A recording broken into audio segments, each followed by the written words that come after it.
Never joke, never joke, never joke.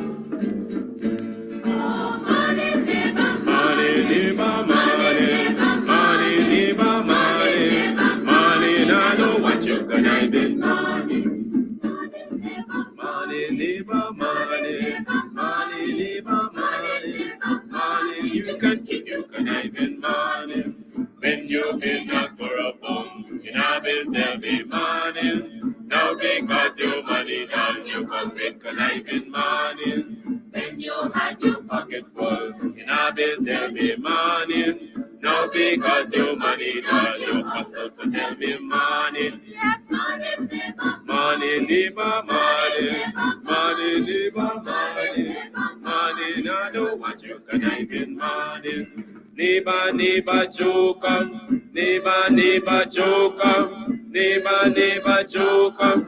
That's all the money that me walk. A 2 pound note and a guild a piece. A 2 pound note and a guild a piece. A 2 pound note and a guild a piece. This is all the money that me walk. Money, neighbor, money, money, neighbor, money. So if I'm still here, then you're not there, and the night won't come. Comes out your son. You burn the swine when no why you shine. The tree of life, them no why you climb, cause them heart no kind. Comes, I say them heart no kind. Buxton Massive, Kidaki, Red Hat. Guyana and Guyanese, at home and abroad. Tune in the Guyanese Morning Time, hosted by Kadaki Amsterdam, where the sun always shines. Guyanese Morning Time, the people call it Guyanese Morning Time. Rhythm, Guyanese Morning Time. Intelligence and knowledge run the front line. We go again, Guyanese Morning Time. The people call it Guyanese Morning Time. Rhythm, Guyanese Morning Time. Intelligence and knowledge run the front line. We go again. We rise up early morning watching Tom's TV, where wisdom and knowledge, yes, it is the key. Exposing corruption over land and sea, where the wicked politicians they try to trick me. Guyana is a land for everybody. With 6 races should live in harmony. There's one set of people getting aisle money. There's one set of people doing the thievery. Beep, Guyanese Morning Time. The people calling Guyanese Morning Time. Rhythm, Guyanese Morning Time. Intelligence and knowledge run the front line. We go again, Guyanese Morning Time. The people calling Guyanese Morning Time. Rhythm, Guyanese Morning Time. Intelligence and knowledge run the front line. We go again. This is a program that you all can see, sharing your views and your integrity. Like it, comment and share it all around. Pass it to your neighbor, safe and sound. A sad situation going on in this town. The voice of the people is getting trampled down. out of the mouths of babes and sucklings, which Jah has ordained me to sing. I sing Guyanese morning time, the people calling Guyanese morning time. Rhythm, rhythm, Guyanese morning time. Intelligence and knowledge run the front line. We go again, Guyanese morning time. The people calling Guyanese morning time. Rhythm, rhythm, Guyanese morning time. Intelligence and knowledge run the front line. We go again, fooling the people. You're promoting evil. Stop lying to the people. You are a part of the cycle. Stop fooling people. You're promoting evil. Stop lying to the people. You are a part of the cycle. I say Guyanese morning time. The people calling Guyanese morning time. Rhythm, rhythm, Guyanese morning time. Intelligence and knowledge run the front line. We go again, Guyanese morning time. The people calling Guyanese morning time. Rhythm, rhythm, Guyanese morning time. Intelligence and knowledge run the front line. We go again, they got Breakford, Bork and Mark Benchcop. David Hines and Kadaki Amsterdam, Sherrod Duncan, Nigel London, Normal Brown and Gavin Matthews. Big up Paslow, Port People Governor, Simona Brooms, Robin Simpson, Hampton Green and Winston Jordan. And yes, we can go right on and on. Guyanese morning time. The people calling Guyanese morning time. Rhythm, rhythm, Guyanese morning time. Intelligence and knowledge run the front line. We go again, Guyanese morning time. The people calling Guyanese morning time. Rhythm, rhythm, Guyanese morning time. Intelligence and knowledge run the front line. We go again. The relatives and friends of young Wyndham Bacchus, they deserve justice. The family, the relatives and friends of our in Boston, they deserve justice. The family, the relatives and friends of Peter Headley, they deserve justice. And so when we say that Guyana is an apartheid state, we have the evidence to show.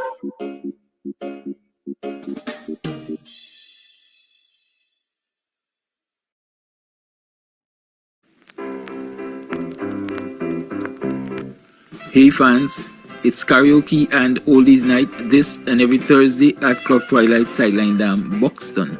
Dance to the magical songs of yesteryear by popular DJs and Camps Audio. Admission is free. Come out, let's make memories at Club Twilight Sideline Dam, Buxton North.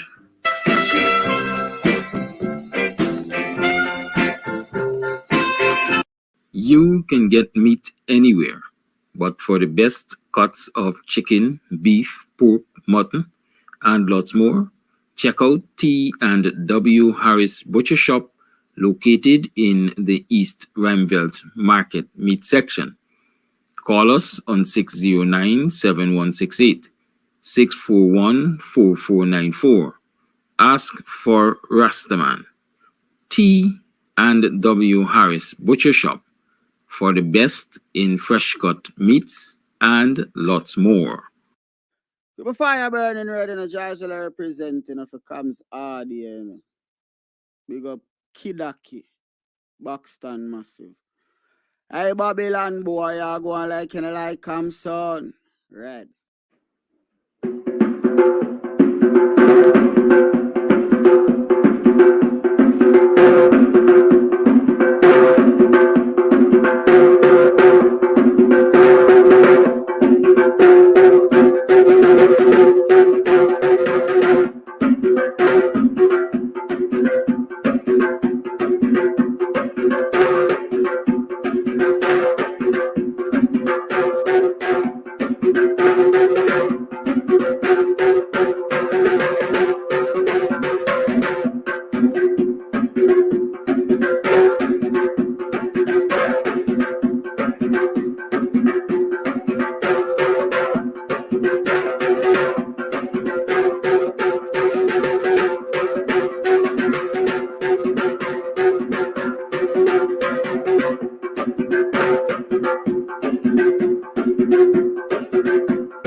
morning. How it is 19 minutes to the 8 o'clock hour. It's 24th of June in the year 2024.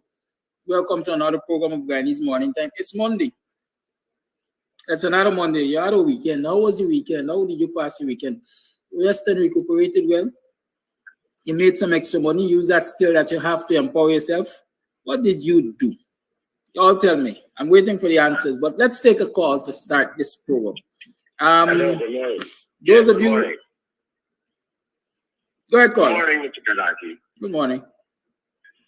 You know, I'm listening to this program. I've been looking since this problem began with Mr. Norton and the girl. What is the team who are Caller. calling all the women organizations Caller. that is in this country? Caller. calling for the- Caller, let me advise you that I've said since last week, I'm not going to be discussing that issue on this program. No, it's not the issue. What Okay, I'm saying is go ahead that then. the woman organization All told right, to then. Mrs. Norton White. What is that they doing to her? And our children, Caller. what is that they doing to her? Caller. Why they not speaking for our side? Caller. Yeah. You are discussing that very issue. Okay, Because okay, Kadaki. on the flip side, I will ask, what are the organizations doing for the person who accuses Mr. Norton of the Okay, same Mr. Kadaki. issue you wanted to discuss? Thank you very Okay, much. you take care. Have a good day. Let's agree to disagree. Good. You too. Let me tell y'all something. I mean, all right, let me say this. I got a lot of private messages last week, Friday. Having chosen to not discuss this issue. Long and short, a lot of people take this and pass me. Right? But I believe in democracy. I allow people to have the say for the greater part.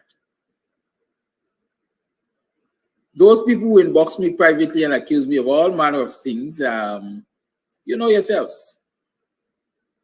Some of you practically wanted to sling mud at me too. Right? I got double standard and bias and so on and so forth. Let me tell you this. There can be no good. There will be no good discussing that issue on CAMS TV. As a matter of fact, there will be no good discussing it on Benchcap Radio, credible sources. There could be no good in having a public discourse on that particular issue. Everybody will have their own opinions. Tempers will flare. Harsh words will be said. Nobody wins. Nobody wins. I've said it on Dr. Heinz's program last week, and I'm going to repeat it. Allegations of sexual misconduct are very serious allegations. The victim, in such cases, and I'm speaking generally, the victim in such cases have a responsibility to report such misbehaviors to the authorities if they feel they have been violated. I can't put a timeline to when people should report or when they shouldn't report. All I'm saying is that they have a responsibility, a duty to themselves. If they feel that they've been violated, to take the necessary actions, the actions they consider adequate to bring them satisfaction or to address the injustice. I can't bring anybody justice here discussing those allegations. I can't. You cannot. What a discussion of that issue in particular on this program will lead to is a set of mudslinging. We have had enough mudslinging. I have my opinion. You have your opinion. Everybody has their opinion. I will keep mine to myself. If you choose to have a discussion on it, discuss it in your circles. Just respect my program. Respect my role as the moderator, the host of this program. Respect my judgment. And so I'm very offended. I tell you this. I am so, I mean, people don't know. I am really, really offended for those people who got into my inbox and talked a lot of crap. Because that is what I see it as. Right? One went so far to tell me that WP is a protest party. And so on. Let me say that. I think I got a thick skin. Y'all ain't gonna move me from my position. But you know why y'all could do that? Because I've given you the liberty. I've invited you. I've given you a platform to express yourselves. I have given you access to me. I did say 24/7 because, quite frankly, 24/7, people are in my inbox. People are on my phone. People messaging me all over the night.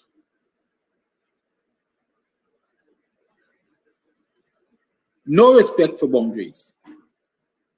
Because for the greater part, I try to resist messaging anyone past the hour of 9 o'clock in the night.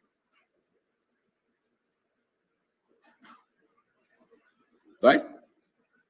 It has to be absolutely important and urgent for me to message or call somebody after 9 in the night. Anybody calling after 9 in the night, we have to have a very personal relationship.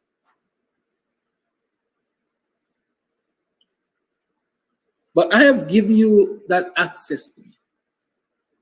I believe as a community activist, I believe as a quote-unquote leader in the Guyanese community. People want to have my ears, and I've given you the access. You have a responsibility. Everybody has rights, and everybody has responsibility. You have a responsibility to respect boundaries. You're not children, you're adults. And I want to dare argue that you're right-thinking adults. You got sense. You're big, but you ain't stupid.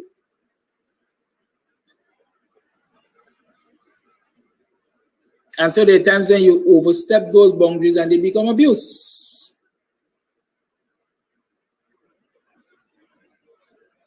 And so I feel abused. I feel disrespected. There are many other adjectives I can put it.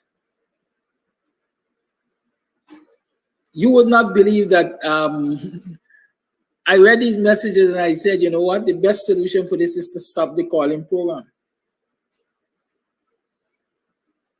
Stop taking calls. Stop taking people's messages. But will that help? No, I don't necessarily think it will help. Because this program in particular aims to teach, empower, and encourage empowerment. It aims to hold the government accountable. It aims to highlight the ills of this society. I alone do not know what the ills of this society are. Many of you out there have first-hand information because you're up close and personal to many of the issues. And so you can better relate to the public what is happening in your neck of the woods. And so the calling very well will suit you. That doesn't mean every morning you have to call to comment on everything that somebody says. It's not a right, it's a privilege you've been given. It doesn't mean I have to take your call every morning you call. To some extent that if you know the lines are usually busy, people you're trying to call and other people on the line and so on and so forth. And at the end of the program, I will get a message. Mr. Amsterdam, what have I done you? You haven't taken my calls.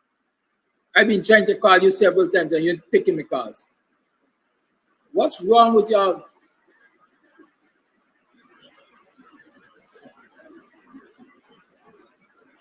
That is why There's some people in the public sphere that will never publish their telephone number. They will never publish their contact information. They will never take your calls. They will never return your calls. And then you call them snob. They're snobbish. Sometimes it's not snobbish. The people just realize that they got to protect their sanity.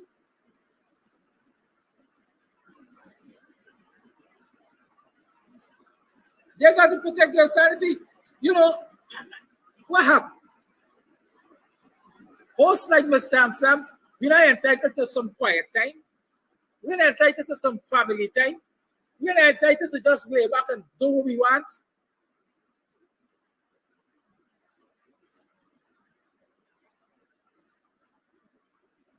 Ordinarily, I would not have addressed this issue, but you have brought me here. So let's deal with it as big people. Right?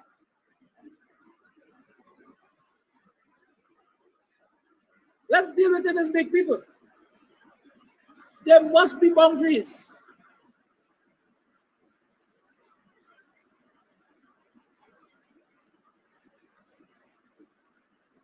People believe. Let me get petty, really, really petty. There are people who believe that they got a right to access me 24/7.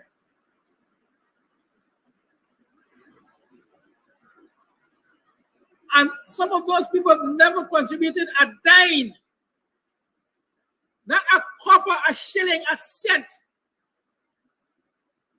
to the upkeep of this program. And sometimes I ask myself, wow, imagine if this person were a financial contributor to this program. They would have owned me.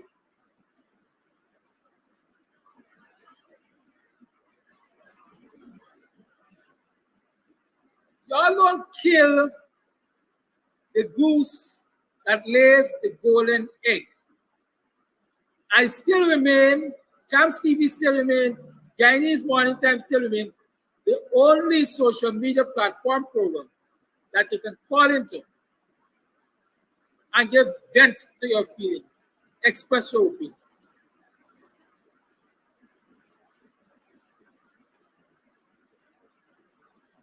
Please, let's respect that. I don't want to change it. I don't intend changing it.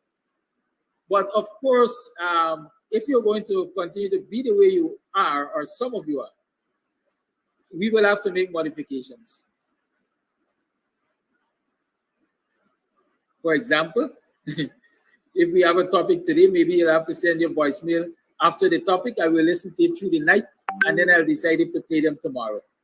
How practical is that? Do you want me to have to screen your calls and your voice notes? That's not democracy for me. That's not freedom of expression for me. But while you have freedom of expression, I dare say to you that you also have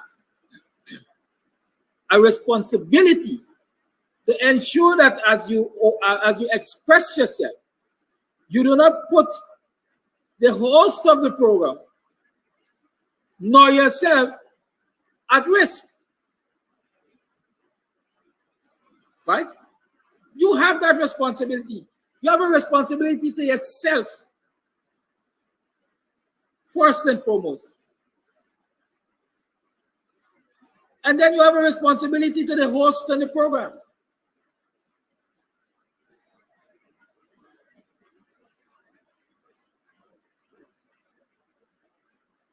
We are in petty season, let me remind you. We are in very petty season. The PPP is on the ropes. The PPP got flailing arms, they're throwing punches, but like then getting off the ropes, they're going to be desperate.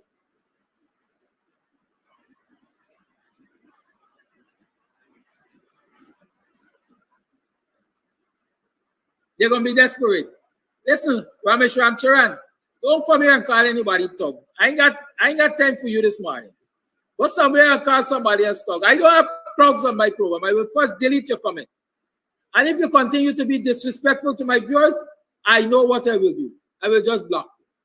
Goodbye to that comment. I ain't got thug on this program. We got a thug in the National Assembly named Kwame McCoy. That's a thug. I ain't seen nobody on this program allegedly physically attack any woman in the National Assembly. The media is full of examples of how thuggish Kwame McCoy is. So look for thug elsewhere. Don't come here with it. Good? So you have a right, or you have a freedom, you have a privilege. Treasure it, embrace it, but also remember you have a responsibility. And if you are irresponsible, you put yourself at risk, you put the host of the program at risk, and you put the program itself at risk. And then you put the entire task that we are all engaged in at risk of failure. Because the bigger task between all of us, before all of us, is to hold the PPP accountable, hold government accountable. I know that I said government because hear me. If tomorrow the government changes, I'll be right here on Guyanese Morning Time. You know, sometimes I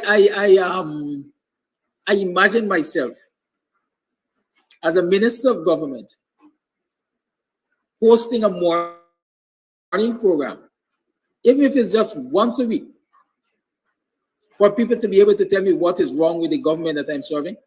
Yeah, because I think it's the right of people to communicate with the government.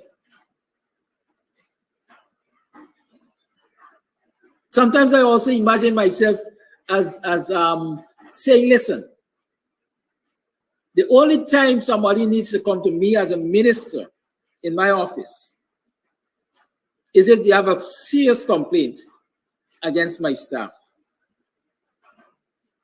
Because I envision myself as a kind of public servant, the kind of minister, the kind of politician who will hold my staff to high standards. And so they got to produce, let me use bottom phrase, they got to produce or perish. So if you're not producing in keeping with your contract of service, your social contract, whatever it is, your job description, whatever, you will be held responsible. And so I don't believe I will have to have people running into my office, minister this, minister that, minister the other. No, I expect that all matters of the public interest will be dealt with expeditiously, ethically, at the desk of the officers who are responsible for those things. So anybody having reason to come into my office in relation to business that they're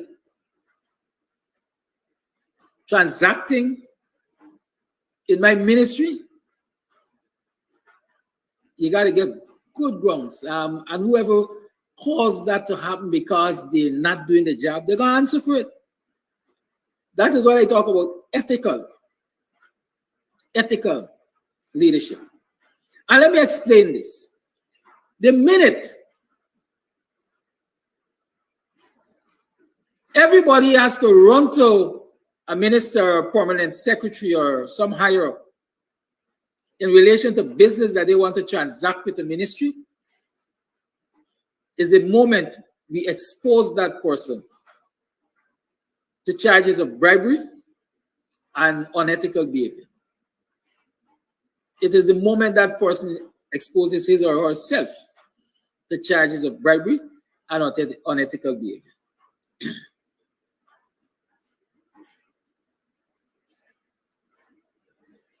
It is the moment that an environment is created where unethical conduct can take place and bribery can take place. And so I'm saying here this morning, sometimes I sit and I imagine myself as a minister as an officer of this government, and when I say this government, I mean the country's government, holding people to higher standards so that Guyanese can get their just due.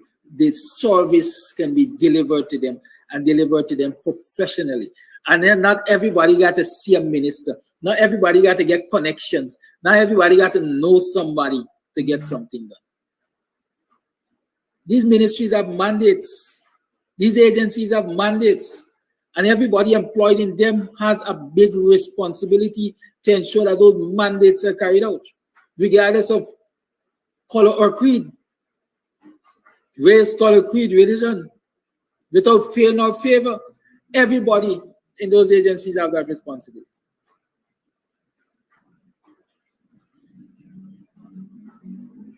I'm a citizen. I just pay tax. Yes, you're a citizen, you pay taxes. Does that give you a right?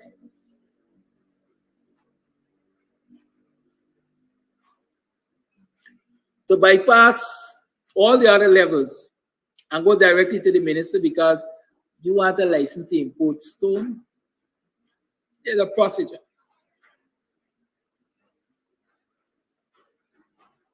You know, sometimes I reflect on let me thank GPL for the blackout, because this morning they set me on a particular trajectory. When I worked with the government of Ghana,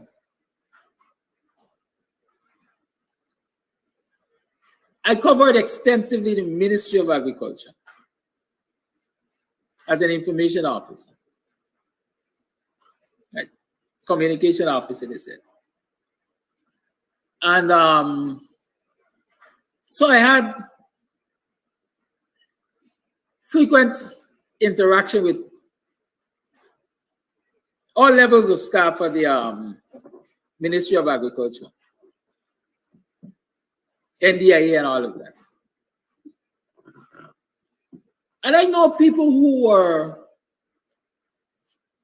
into a certain line of business that if licensed could have, would have been successful, because unlicensed they were making a success out of it. But of course they had the legal challenges. And I was approached on several occasions by several people. Hey, Mr. Amsterdam, listen, I know you are the ear of this person. In order to legalize this business, we want a license. If you talk to that person, if you could make this happen, you're going to get a percentage of the business. Just as we're importing for ourselves, we're going to import for you. We're going to help you find market and stuff like that. You find them and you ask them. My response has always been, there is a procedure. I can advise you on the procedure. I will not get involved in that. I will not get involved in that. On the other side, you ask anybody, I'll tell you a story just now. You ask anybody about me dealing with public officials, even while I work with the government of Ghana. I've never sought to jump a line, skip a queue, and go direct to anybody for any favors. And so I said I'll tell you a story about that. CAMS Universal Services was tendering for contracts long before the government changed, long before AP and UFC was government. And so when AFC, AP and U became government, CAMS Universal Services was tendering for contracts. We won a roadside cleaning contract 1 year. The next year, we did not win the contract because apparently they changed the criteria. Whatever they did, I don't know. But I can tell you the first year, I didn't ask anybody for a favor. We simply quietly submitted our bids and we got through. The next year, we did exactly that. We simply quietly submitted our bids, and we didn't get through. Patterson and Ferguson were the ministers in that ministry at the time. Ferguson was subsequently transferred to Ministry of Housing. Sometime in the course of working for the government, I applied for land. Right? I applied for land. This is everybody else. I applied for land. I never one day. And mind you, I think I had at least a talking relationship with Ferguson, because Ferguson was the first minister I went out of town with on to provide coverage. It was flag raising in Bartica. But I know she usually listens, so most likely she might remember that. And so I think we had a cordial relationship. I could have called Ferguson and said, hey, I got an application in system, see how we could assist now. Both when she was at public infrastructure and both when she was at housing. I never did it. You know where Ferguson will know, at least from my mouth, that I had application at housing and I had application, I submitted bid at thing. Any coalition was out of government, we were talking. Right? I say, you know, you can't tell me none, girl, you know. Oh, you can't tell me none, girl. You watch me tender and throw it in the bin. Or you see my application for land and you never even attend to it. And then she was, as I would say, all in all, Kadaki, you used to tender? You applied? Why you never call me? Because it's not the right way. It's not the right thing to do. Procedures, I respect procedures.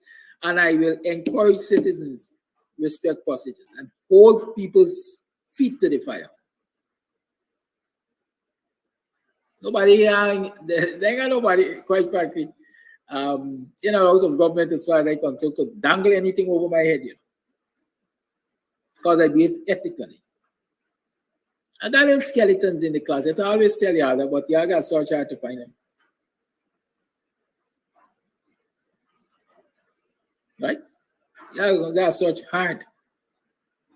Because they're so minuscule. They really make much difference. I don't see how they will affect me this way or that way. Good? We have to demand a different quality of leadership from our people. And even as we demand a different quality of leadership, we have to behave differently. Call your life. Good morning, Mr. Kadaki. This is calling time? Yeah, go right ahead. I answered you. like credit done, right? Credit alone, done. Right? Y'all call me using the WhatsApp. It's on the screen. The lines are open. My intention was to open the lines earlier. Because GPL just upset the whole citation for this morning. You know, again, all of us have a responsibility, and not only to ourselves, but to the nation. Why, for example, we're spending millions of dollars monthly, you know, US dollars, for this power boat. Would you say that you have seen significant improvement in the electricity distribution situation in this country? Would you say? Or you're still plagued by blackout? This morning, I'm sure we had a national shutdown perhaps, because all over the country had blackout. Don't we have a responsibility to hold government accountable for that? Shouldn't every citizen hold government accountable for that? Call hold the line, please. Bear with me. We like to criticize Africans, so on.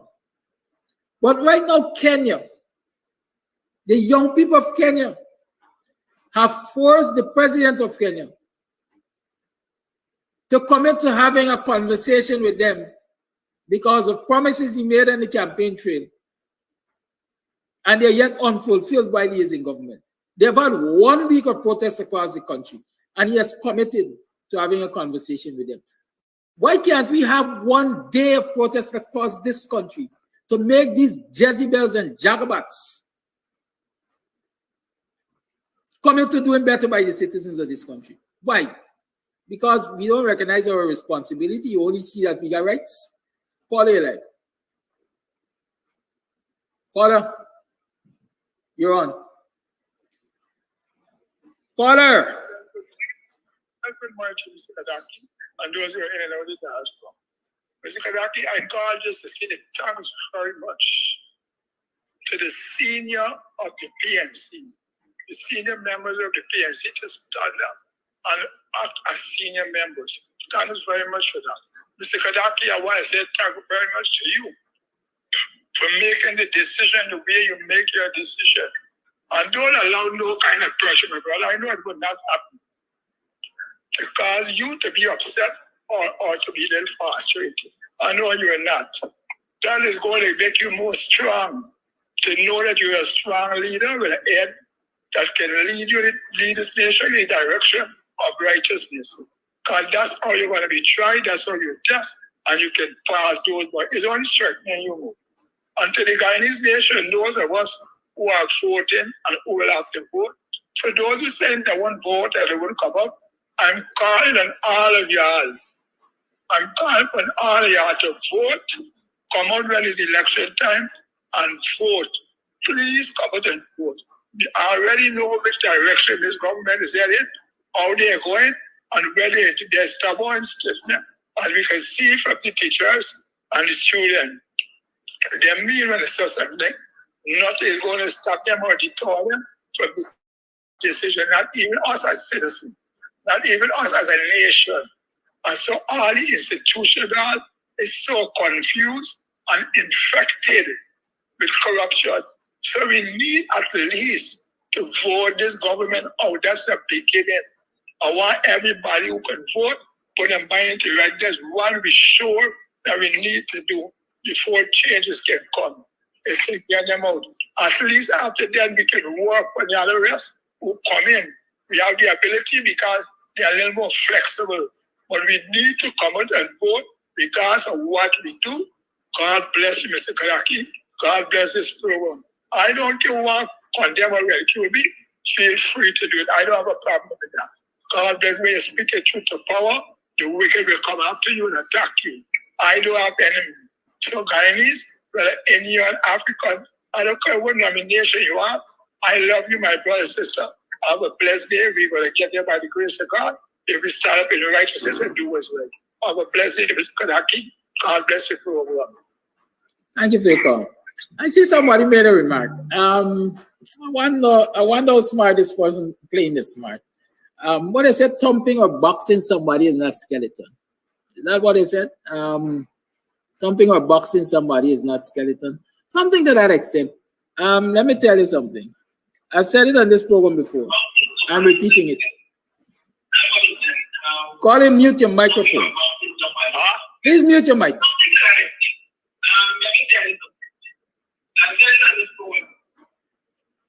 Thank you. Morning, Mr. Amsterdam. Go ahead, caller. Go right ahead. Morning to all my African brothers and sisters in Guyana and the rest of the world. These politicians, and especially in the APNU right now, and damage their face, batter their face. I am giving them a recommendation now. The only thing to save the face now is to inbox the AFC and put up Nigel Youths as the presidential candidate because they are destroying themselves, self-destruction. And to save them, we have to do something very fast. Thank you. Thank you very much. I think Nigel Hughes will be a fine president for this country. I also think David Hines will be a fine president for this country. I think I'll be an exceptional president for this country. So, as I say, don't think you're throwing your hats alone in the ring. My hat could be thrown into the ring because God not bite me. Calling live, good morning. Caller, you're on. Hello. Hello. Good morning. Yeah, good morning. Can you hear me? Yes, we can. This is Flash Garden. To the last caller, this is the problem why we suffer in Guyana. This is the problem why we are suffering Guyana. If a guy comes from Barbados or Trinidad and St. Vincent, I run in and I would take Guyanese people out of misery. And they would say, yeah, we got to do. When you mention Nigeria, use my brother, be careful. We already have a leader. Moses killed, because of the word of God. Moses killed and God still used him. Listen to me again. Let me go to international. Donald Trump used a word and said, as long as you get money, you could grabble young private parts and you wouldn't get jail and arrest and he still become president. Bill Clinton was in Guyana lately, and Guyanese sit around him and all them things that. And he, when he win the second time, he was caught in doing sexual activities in the White House, in the office. And when he won the second time, black Guyanese vote for him, white, Spanish, name them, and put him back in office. Why? Because he was doing a good job and then given a chance to complete a big job. What's wrong with this? Nigel Youth belongs to AFC. Nigel Youth talked last night that he is there to repay back because a lot of voters leave because of what? Let me say this here. Because of what Flash Garden keep banging and banging. He is there to bring back you guys there. When that party destroyed up to now black people in Guyana. What's wrong with we? You guys remember Jim Jones' story? Y'all love Jim Jones going all them black neighborhood in America and get black people who was going to them church for 10, 15 years and I run with Jim Jones and say Guyana get what? Paradise. When Flash Garden leave to Guyana and go to America, if Guyana be get paradise, we will never leave. That is why all of them that dead. Why we drop it? We wait it because now you said what? We have to be careful. I'm saying you say, and I don't care who mother Flash Garden. Nigel Youth is being used by Ramdakan. Ramdakan know that Flash Garden always talk the thing that he did, Ian Charadas, make people Nigel Youth. Nigel Youth was there before. He talked a lot of things last night. And he had a chance to do it. When AFC win with coalition, but he leave. Why did not say and represent his black brothers and sisters to an all Guyanese? We must not get jumped on bandwagon and nice. Don't disrespect Arginat, my brother. Don't that. Caller. Yes. Why they ask for people not to disrespect Aubrey Norton? I'm asking you not to disrespect Nigeria youth. Because I'll say to you, Nigel youth is an adult African male, educated and smart, who can make his own choices. And I think it's disrespectful to even suggest that Nigel youth is allowing himself to be used by Kemal Ramjatan in this instance. Don't do it. Don't. You may proceed. Yes, but this is where I get trouble. He leave AFC.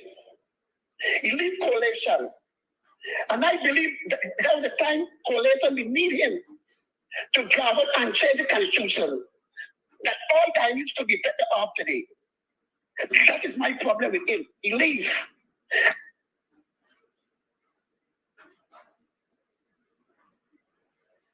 Like the internet shut Flash Gordon down. Let me say this. Everybody has a different perspective of things. Right? Nigel Hughes left the ASC at what Flash Gordon considers a critical time, but he remained of service to the society. Go and check, and Nigel Hughes, as far as I know, under the coalition was part of a commission for reform of the Constitution. I so think. I stand to be corrected. Even though I think Nigel Hughes is part of commission, Constitutional Reform Commission again. At least I so think. I stand to be corrected. I can look at Nigel Hughes's departure from AFC and politics at the time when he did as a magnanimous step to show that, hey, I think we have a good team of people in place to manage the affairs of this country, and so there's no need for me to be at the helm with them. I got other things I could attend to, like my business. Right? Is it possible? There's some of us who just want to see the right systems in place, and then we could throw back. Because we know that we're going to be comfortable living in this society because the right systems are in place, or these people who are managing the society will manage it equitably, fairly, ethically, and so that we ain't got no problems to get. Like every other citizen, we're going to live like every other citizen comfortably. There's some of us who believe that. You think for example, you think I want to sit down in any government in my quote-unquote twilight years, big 70 and 80-year-old minister, walking with my back bent and my mental faculties maybe all twisted up, and I running a nation? No, I want to put systems in place that the next generation can run this nation smoothly. And that is the problem, and I've said it here before too, that is the problem with many of our leaders. We have not prepared young people to collect the baton because many of us have not been prepared to pass the baton. We believe that we got to hold the baton onto our grave, and if we could carry it into our graves, we will do that. Let the youngsters build from scratch. Well, I am one of those who believe that as I move up, I must pull someone or many others with me so that they can quickly, seamlessly continue what I started and improve it. And I don't just speak these things, I live them. This morning we're teaching as usual. I operated in Buxton a wireless internet service. And I had my son maybe a third form at the time with me, so he might have been 15, 16 at the time. Everything I did in that business there, he knew, because I had him doing them. And so by the time he got to fifth form, I said, hey, you look this after. You have the list of clients, you know everything about this thing. I ain't able to now, I'm not too focused on that. I have other things I'm focusing on. You look this after.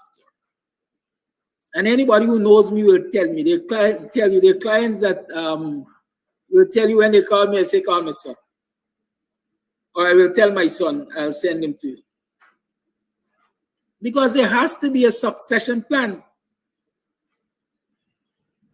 And we have to start thinking like that.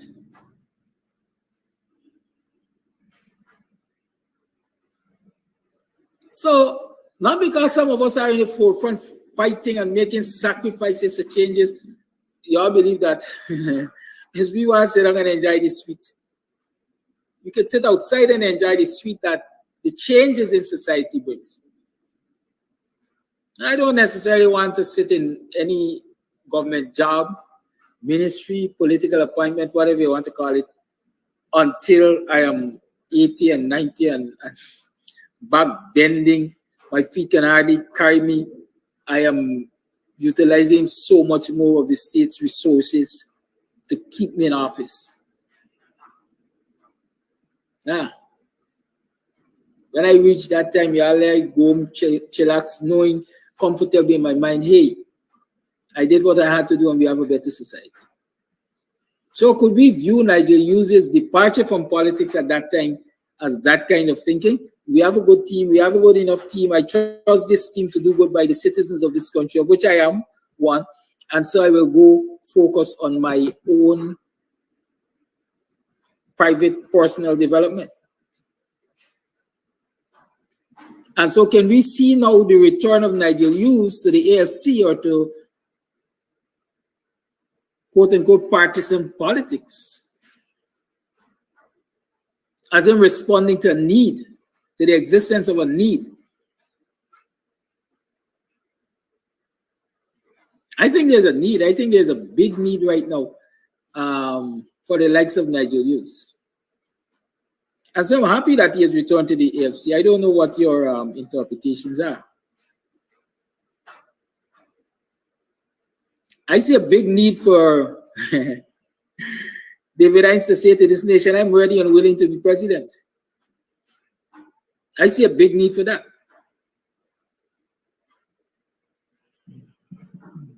I see a need for those who are worthy to step forward and say, here I am to serve you.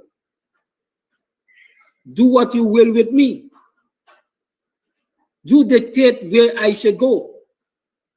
I see a need for that. But citizens have to be very proactive. Call your life. Yes, good morning, Mr. Amsterdam. Good morning, everyone in the Guyanese diaspora. Good morning to Guyanese in particular. I think Nigel Hughes will make a good addition to the executive branch for the APNU. I think he'll make a good prime minister. And I think Aubrey Norton will make a good president. I think Dr. Hines should really be in the Ministry of Education because there are some things that Dr. Hines has a specialty in that he needs to apply that to bring a first world type of education to Guyana and has the freedom to stitch that, to uproot what we have with a colonial system and to bring a first world forward-looking type of academic system for Guyana. I think he has other expertise as well, but I think he'll best serve there. Mr. Amsterdam, I think you could continue in your same position that you're doing because we need certain persons with the ability to keep checks and balances in position. Let me say this on resistance. You know, Joe Biden is old. I remember when Joe Biden was fighting, he was against South Africa, and then he became Prussia, and then he came around to support the fight against apartheid. He's a bit old now, but I don't see Kamala Harris exercising her democratic right to sabotage him. Are we talking about this whole thing that's going on with the obvious sabotage in the Comrade Norton, the most experienced politician in the PNC, hands down. But he's been sabotaged, and we intend to fight for him. And that's why we see he's getting the early nominations. And we encourage those to remain steadfast and give Comrade Norton the victory that his work deserves compared to the rest of them. I said Comrade Norton could be doing better, but he's sure doing way better than those who are contending. And anybody could see that.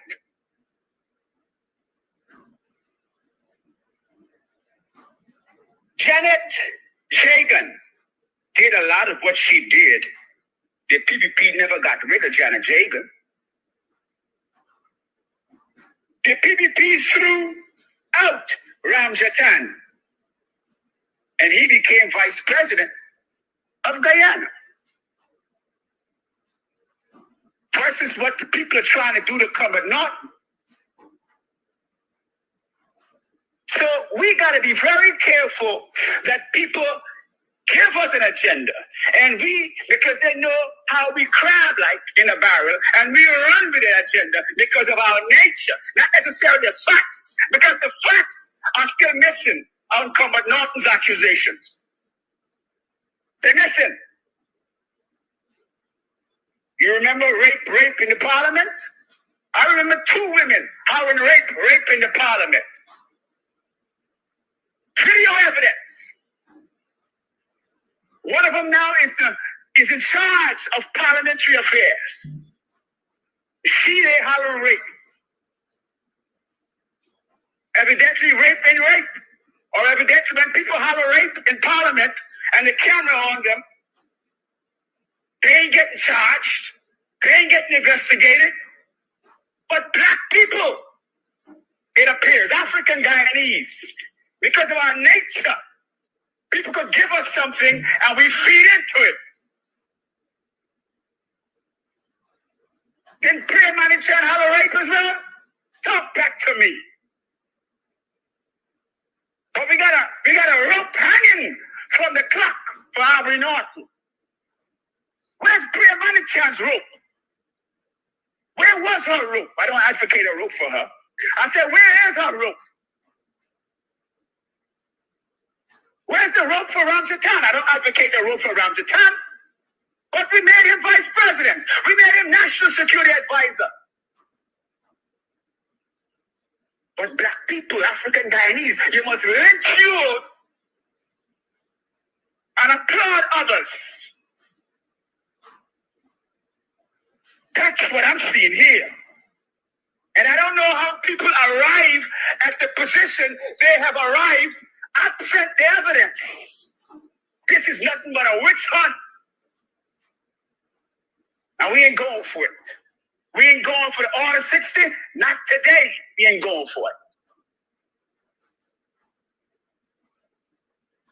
We got to protect our leaders. I'm a staunchest critic of Combat Norton. I'm the first one that started criticizing Aubrey Norton on social media. But I ain't no fool. Accountability don't mean throw you out, throw the baby out with the bathwater. I criticize Combat Norton. I criticize leader President Granger, where he needed criticism. But I have also got enough sense to know that he was way better than this death squad President Jack Deal and Airford Ali. I got enough sense to know that, not to lynch Granger. So we got to be very careful what we do. And particularly, we still want the evidence. And if there's a precedent, evidently there are several precedents on how we handle rape, on how we handle people who have been doing wrong in society. We ain't seen no hangman's rope for them, so that precedent should bear for Combat Norton, but nah. So we stay. And I said, let's not fall for it. The evidence must speak for itself. Thank you, caller. I got one last point, Mr. Amsterdam, please. Can I? Quick. Thank you, sir. Roysdale Ford wants to run for president. I saw Roysdale Ford on Freddie Kissoon's show. And I saw some advertisements running around with Roysdale Ford. He's talking about transparency. Why is Roysdale Ford making it seem as though the PNC rigged the election on the Freddie Kissoon show? Why is he doing that? Of all times, he's going to go to the enemy, Freddie Kissoon of all people. Why you didn't come to Buxton Morning Time show and sit down with us, Roysdale? You went to the enemy. That's like Obama got a problem with Joe Biden. And who he going to sit with? He going to sit with Putin and Russia. And tells Putin all his complaints. What does that say? You say you sitting with Putin against the PNC. That's what Roy Delford did when he went and sat with Freddie Kisu. And what did he say? Look at the advertisement. He said transparency is a problem. He said the PNC are undemocratic. That's what Roy Delford said. Listen to the advertisement. He said the PNC are undemocratic. He went as far to imply that the PNC, and by extension, that means ABNU, are riggers. And look at it. As soon as he said that, Freddie Kisu jumped in his face. Yeah, something is very wrong there. Royce, you actually did that? And you want people to vote for you? Really? So, I would never vote for Roy Delford. Never. And he himself indicted himself. Ain't nobody bringing complaints against Risedale. Risedale said the PNC are riggers. He said 20, 40, 60, 80 votes coming for he, and he don't know. But there is colleagues, but he don't know. He don't trust them in the PNC. And he going to sit down with the enemy in the PPP for tell them that type of story. What you call that Risedale? Do that sellout. In my opinion. We never vote for you. More to continue on this topic. Thank you for Look your at call. the advertisement he has and make up your mind for yourself. And any person that holler rape, according to Parliament, ain't rape. Bring the evidence. Thank you for taking my call, Mr. Amsterdam. Thank you. Let me say that I've seen an article. In fact, I got those of you who want to follow it, I think on Wire JA and possibly in Village Voice, there's a good debate, if I can call it that, taking place between Lincoln Lewis and Priya Manichand. And Priya said she never shouted rape in Parliament. She challenged Lincoln Lewis to provide the evidence. As a matter of fact, I think she said there was one parliamentarian who had to withdraw a similar statement in the National Assembly because she couldn't provide the evidence that Priya shouted for rape. You know, I always say in a gang fight, a bank fight, and say you never know who is the culprit, and that's why it's always difficult to penalize people in a bank fight. A bank fight was taking place in the National Assembly then. So anybody can say anything and anybody can say they did or didn't. Let the viewers view for themselves and come to their own conclusions if they have access to those tapes. Call a life. Hey, good morning, Kadaki and viewers everywhere. Thanks for allowing me to call in. So I wanted to talk briefly on this the crisis in the PNCR party. The whole issue is beyond Mr. Gomes. Mr. Gomes, I see him as WikiLeaks. He gets information from the inside and publishes it on the outside. So the fundamental problem is not Mr. Gomes. The fundamental problem is the various factions of the PNC that are a bunch of cowards. These guys are weaklings. They don't want to confront each other. Norton would not confront the people who he claimed to be undermining him.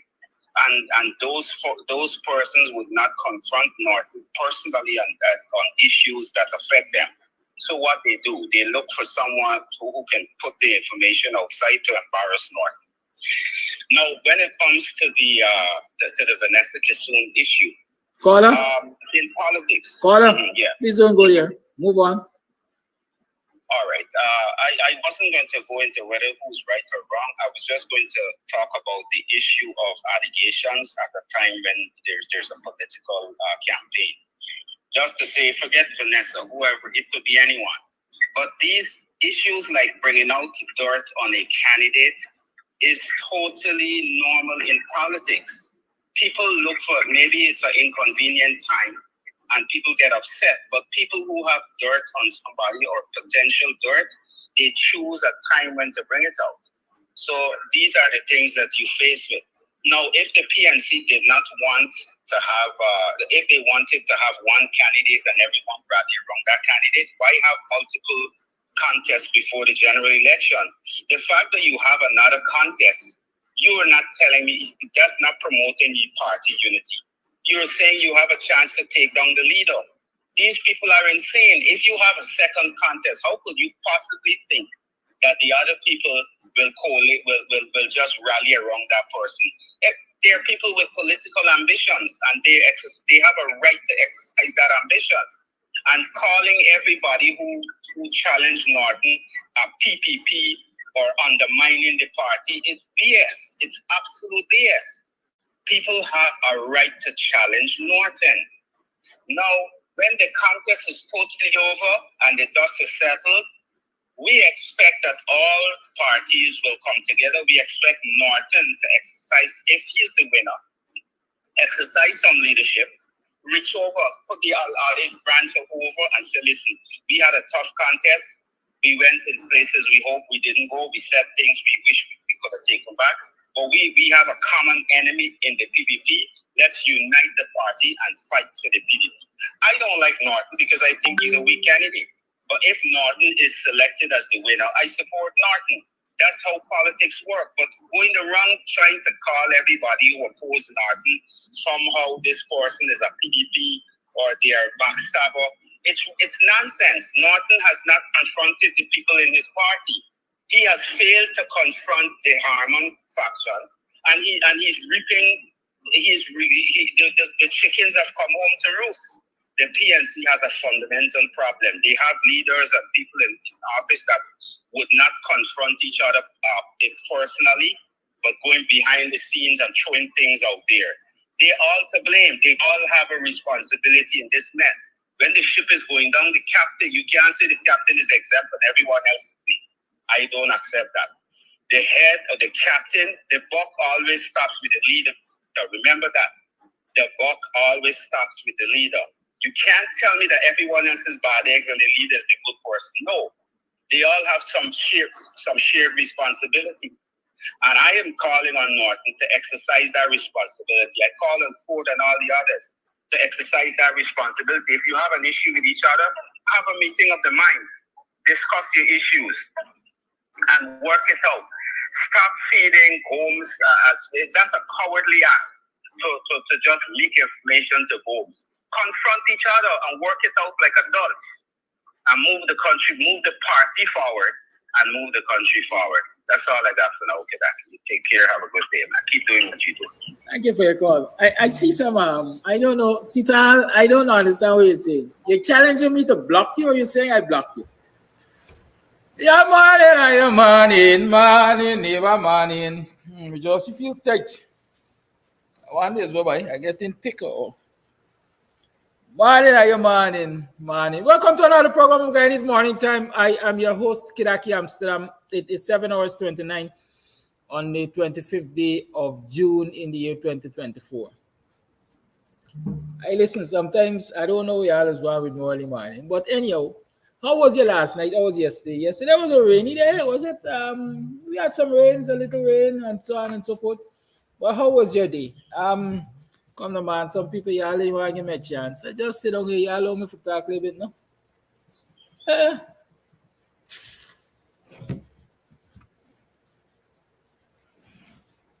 Caller, kindly open the show, the program. Hello, good morning. Good morning, caller. Kindly open the program. Yes, thank you for having me on your program, Mr. Amsterdam. You need to welcome the viewers too. Yes, I'm welcome. I'm welcome everyone. I'm just giving my piece of the cake. I have a terrible concern what's going on with the PNC. Okay? And the infighting, it is not of my standard. I know the PNC growing up as a little boy, I always hear, everybody talking. Now the infighting and everything that's what's going on, it is crumbling the party. And another thing too, Kadaki, right? I read the article yesterday. I screenshot it, right? 95% of the Indians there, every time they're speaking, they're saying that, oh, black can't run this, black can't run this, and black can't. You check a country, check a successful country that the black leaders, right? And the Indians before punish under their own money. But you see, black people, if we get ahead, he's the boss before killing. if we know that we can't get nothing, people kill him or try to get rid of him. But Indian people prefer punish under their own matter. That is my contribution to this program this morning. Thank you very much. Thank you. So yes, I was saying, how was your yesterday? How was your last night? Did you rest well? Rested and recuperated? Have you been paying attention to what is happening on the political scene? Have you been paying attention to what's happening nationally? Somebody sent a photograph yesterday, or published a photograph yesterday of Ashni Singh in a line at that looks like Queen's College, right? The photograph alleges, because I don't know if it's AI or I don't know if it's Ashni, but the photograph, they say a picture tells 1,000 words. But in these days, with artificial intelligence, you could see me in Timbuktu and I sit down in Guyana, right? So not Dennis, good morning. Not everything you see sometimes you could believe. But there's this photograph of Ashni Singh. They say, I'm collecting cash grant. And so it was sent to me. I said, watch Ashni in the line collecting cash grant. And so my question or my remark was, the man is a citizen of Ghana. Most likely he pays his taxes too, right? And so he has a right, or doesn't he? Cash grant is to every child that is in school, every parent that has a child in school. Here's a photograph. It's Melly Mel, no? After signing off on all those memos, let me show it. I don't know. I know you always follow Melly Mel all the time, so you must have done see it already. After signing off on all those memos for Cabinet C, friends and family could get numerous contracts without being approved by Tenable. Finance Minister Ashni Singh even went straight in a line at QC to collect the school children cash grant. Right? See him there? Yeah. Money is the great equalizer. Isn't that true? Huh? Money is a great equalizer. Wherever money is, you're going to find all kinds of people. Everybody you're going to find. The rich, the poor, the up and coming, you will find everybody there. So a lot of people are going to be judging Ashni Singh this morning. Say, Finance Minister within the Ministry of President with responsibility for finance. One of the long convoluted name just to say that meanwhile you bear responsibility for nothing by. You know, when the shit hit the fans, we want to protect you from it spilling on you. Good. But yes. And so he's there collecting, or what appears to be Ashni Singh is there collecting cash grant. And of course, Guyanese are critical of him and so on. But let me say this. Ashni Singh is a good example of what Guyanese should be. Collect your entitlement. You pay taxes. The benefits you get from your taxes, collect it. A lot of our citizens, a lot of our middle class, average, financially challenged citizens sometimes would say, me ain't there for dough. Me want dough. Right? They could keep dough.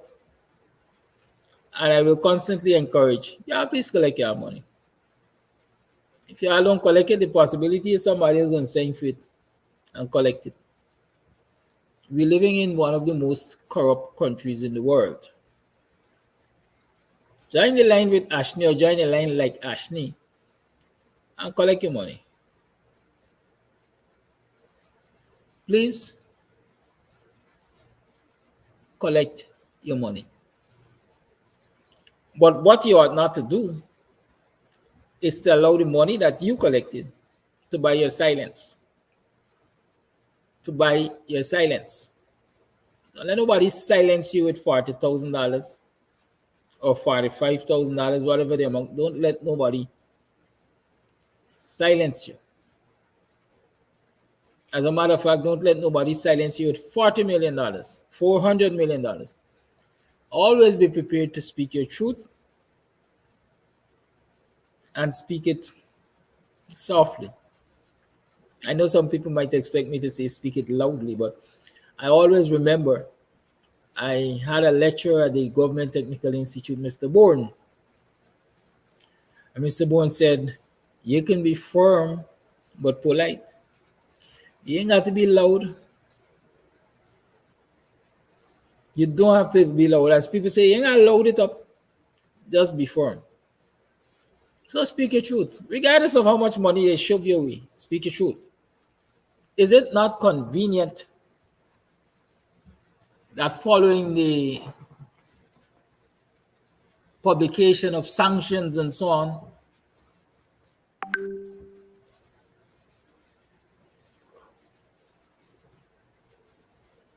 that the government has decided, hey, we're going to be doing cash grants now?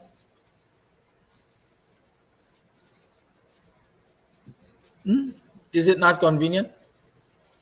Very convenient for me. There's a song, Step Right Up Before the Sideshow Begins, I think. We are in the season of sideshows. We are in the season of sideshows because, number one, elections are just around the corner. Number two, I guess the government is gathering that a whole more than 50-60% of the population is angry with them for the way they have treated the teachers and by extension the children.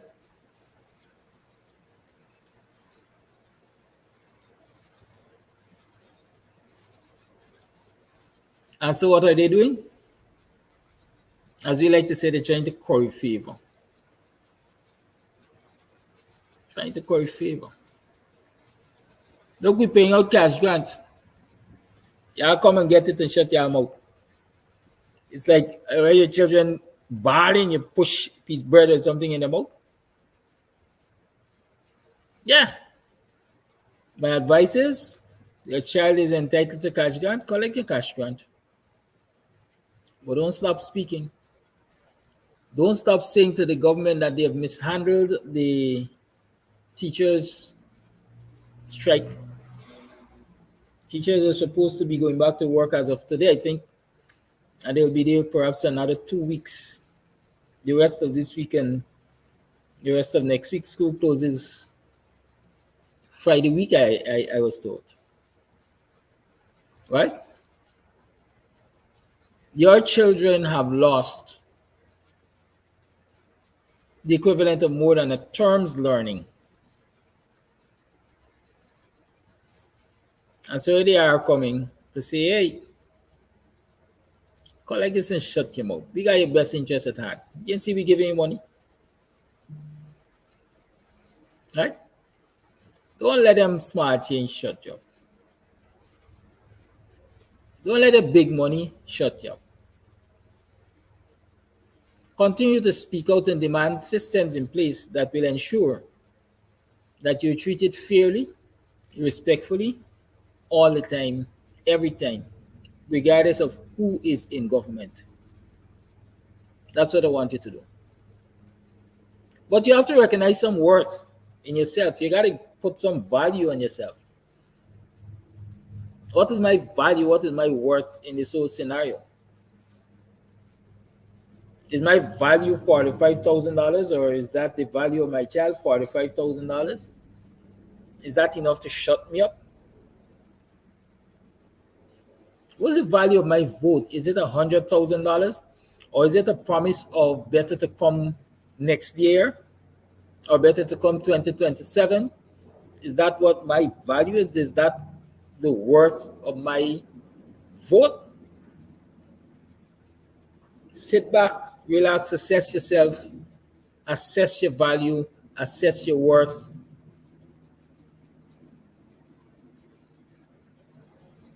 And take all of that into consideration when you're making decisions moving forward, especially around these times. Please and thank you. Please do.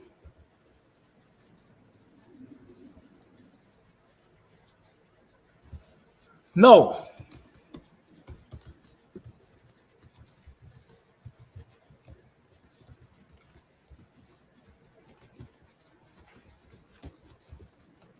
let's get it on.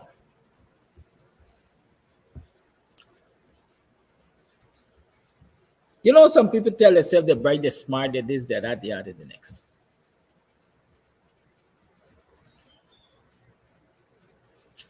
I see one of the early morning defenders saying,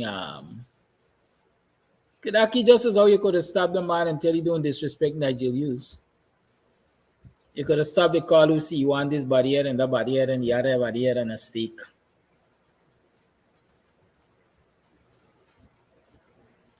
Some also dunce.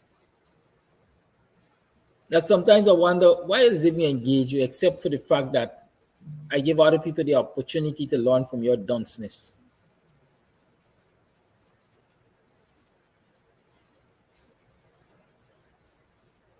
Just as how I, quote unquote, upgraded that corner.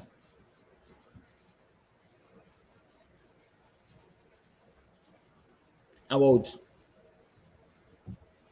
saying that the use is being used, etc., etc. I braided the caller who said that you want people head on a stake. But you know what? Some of you would only see a part of the story. You will only acknowledge a part of the story. You will not acknowledge that immediately after the call concluded, I said I do not support violence. No. Even the police, the ASP Coolen or SP Coolen, whatever it be, even the major crime investigators, when they choose to play that section of the program, they stop at the man saying, who do you want? Up until now, they have refused to play my response to that call. Up until now. Even when they had a video confrontation, as they say, video interview with me at CID, they refused to play that section as if it's an alien sitting there listening to what they're playing, because I didn't know what been on the program.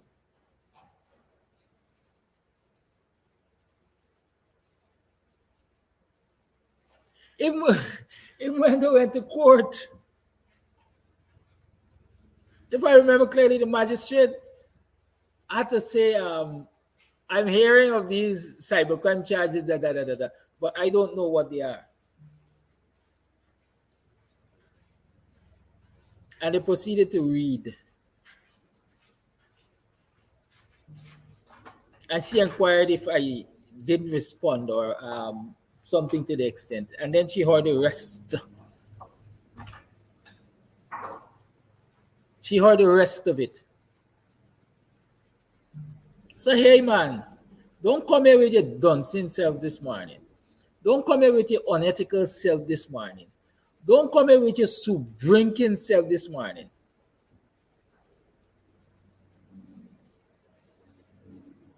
Because you, Coolen, and all of them,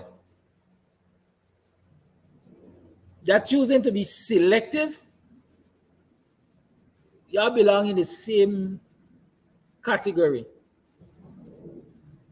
People like you got this country wages. People like you. Y'all ain't got ethics. As old people say, I ain't got conscience. All you do anything for a buck.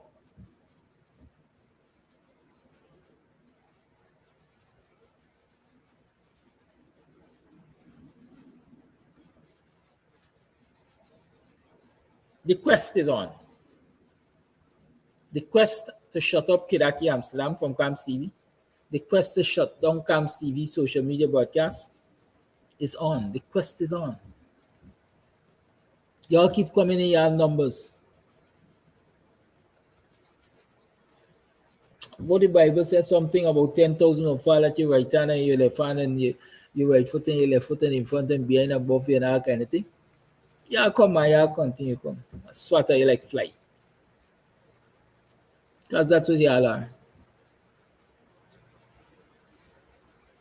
And that tormentors to people. Pests. Mosquito in your conscience. Mosquito don't get we bite or suck. And that is what you all are. I said the blood suckers.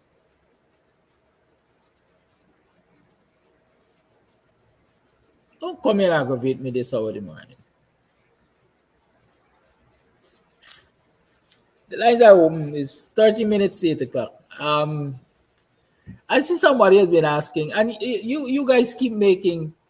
I tell you all, people listen to Guyanese morning time, and there's a problem with the PPP. And there's a problem that everybody in the public sphere has, I would say, a public life. Has and will continue to have with Camps TV. Because like I usually say, I'm an equal opportunity beater. If you're wrong, you're wrong. I tell you you're wrong. Right? But I also give people the right of response. And this way I can take from me. I give people the right of response. I don't hide behind no fictitious name or fictitious profile and all of that. I don't do it.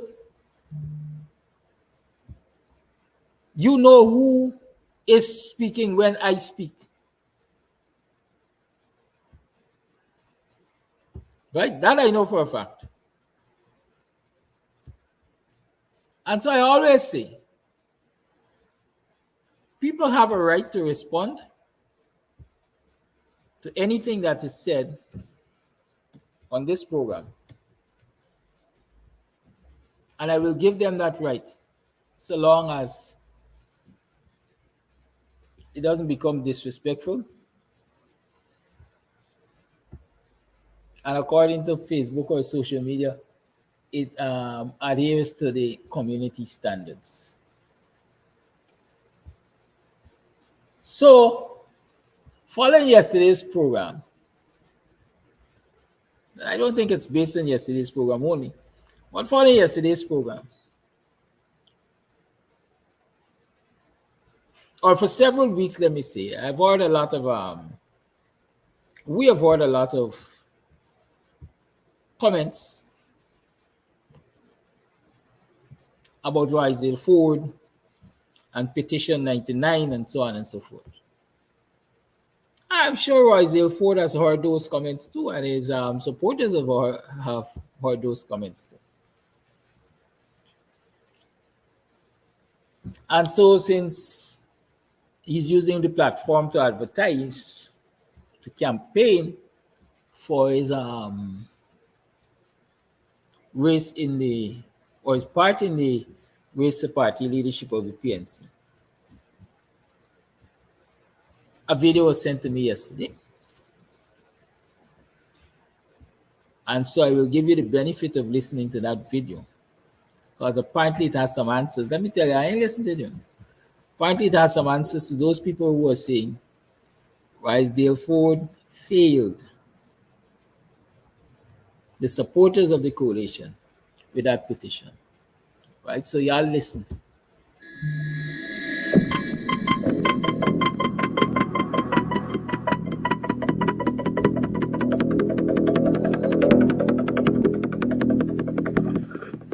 Last question. I see some people online talking about here. So, in terms of the petitions that were filed, if you can, in 1 minute or less, give a summary of what that error was, and do you take responsibility as probably, I don't know who was the head of the team, but that's the perception that you were ahead of the legal team, and that technical error with the petition was fatal to the petition, so the government could, the party's case could not have been heard before the court.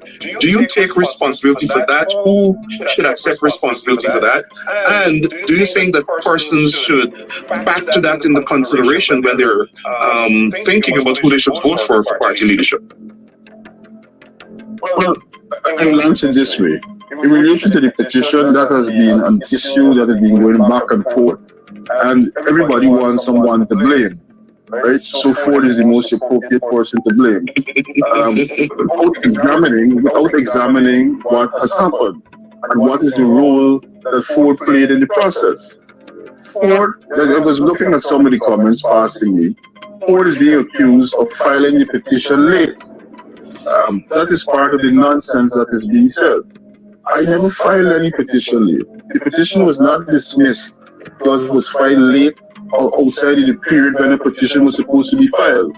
So in terms of that obligation that I had as representing the petitioner, I satisfied it. The petition was filed in time. The issue was in relation to the service of the petition. I was the petitioner's lawyer. I was not a respondent's lawyer. I was the petitioner's lawyer. I was not a respondent's lawyer. The persons who represented Mr. Granger, as far as I recall, would have been Bassel Williams and some other lawyers. I can't recall all the names.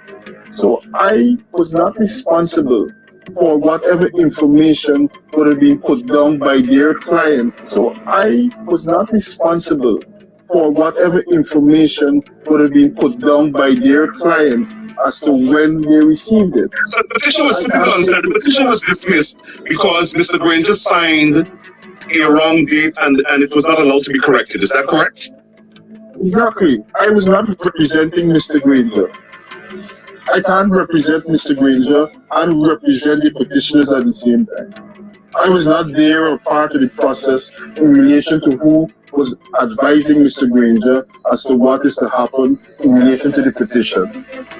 So it is easy to blame Ford because every other person would have vanished and scooted in relation to these issues. No, let us be very fair. If we want to blame people, let us turn our attention directly as to who must take blame in terms of this process as to what is going on here. And this is not a question of debate.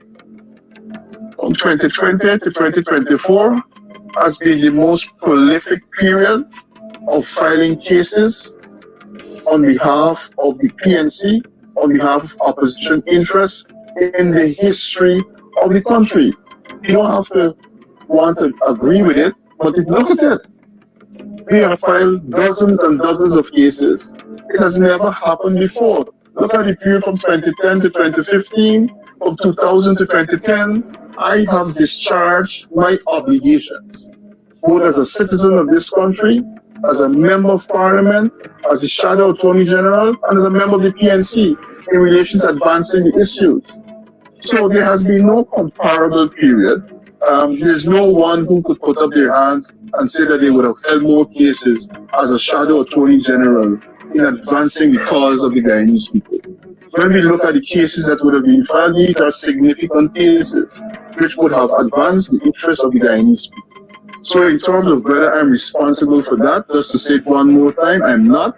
Whether I'm to take any responsibility for it, I'm not going to do so. There's no basis for me taking any responsibility. People will always want to say what they want to say, even when facts are presented to them. A few months ago, I was accused of being a PPP because I allowed Mr. Granger to put the wrong date. Mr. Mayor Robertson, as you know, if you recall, he issued a statement saying that that was complete nonsense. But in a political process, even in an internal political process, people will always try to find something to discredit you on this or any issue, but not on this one.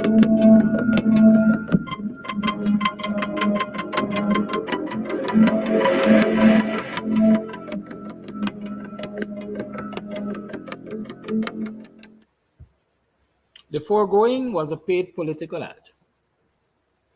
I'm sure it contains some information that many of you have an interest in. The lines are open, 6225933.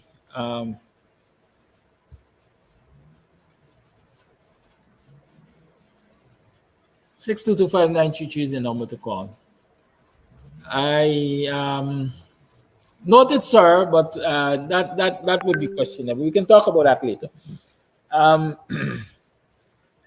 Call your life.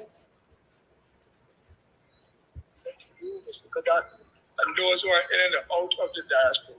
Mr. Kadaki, your program is one of the most blessed programs in the entire Guyana, Caribbean, and maybe the universe. The reason why I'm saying this also, your program is versatile. It has the ability, it welcomes anyone on it, allowing you respect, you value, and you cherish righteousness. It allows the good, the bad, and the ugly, freedom of speech, pertaining at the toe the line and go to what is right. Your program is so blessed, Mr. Kadaki, that everybody has freedom to exhale what inside of them and help to eradicate a lot of suicide tension. It helps to eradicate a lot of domestic issue. It spread so wide that you yourself can't even imagine. And it educates people in such a way that you yourself can't even imagine or think. God bless this program. And I want to say one more time, for the final time, almost about a week, a couple of days away from the PNC election thing. Again, y'all let it. When we Guyanese expecting the small party, like behaving like a little talk, why are y'all behaving like that? Get y'all act together. Get y'all act together. Mr. Kadaki, once again, God bless your program, and you are a blessed man. And who God bless, no one can curse. Nobody can deny this, and nobody can take it right out to ask nobody opinion. God bless you. Have a blessed day, Guyanese. We are going to get there by the grace of God. Have a blessed day, Mr. Kadaki. Thank you. Thank you. Yeah, so you heard what you had to hear, I think. You are now free to discuss that if you care to. But hear me, like I said, no more singing. It's Tuesday. The PNC's Congress will open on Friday. So I will permit you guys, if you want to from now, to share words of wisdom for the contestants, right? Share words of wisdom for the contestants, but don't mudsling. For example, as a host of this program, as a community activist and a national political activist and so on, I'd want to say to the contestants, be mindful. Remember that there is life after Congress. And there is also political life after Congress. So be mindful. Don't go so hard at each other that you will destroy yourself in the process. And so the victory you might have would come at too high a cost. And you will not benefit from that victory, even if you were to be. That's my simple, very simplistic advice. Call it life. Yes, good morning to you and all my other African Guyanese brothers and sisters in Guyana. Help is on the way. Flash Garden again. Can you hear me? Because I got to ask you, can you hear me? Yes, we are hearing you. All right, good. What I'm talking this morning, I listened last night with Mr. David program. But first, let me sing this song, a little piece of it. They don't want to see us live together. All they want us to see us fighting and killing each other. We are top ranking. It's happening between us, the black race too. They don't want to see us live together. Why? It's a question. Why? And this is a show up last night. You mentioned that too before you start me. Hello?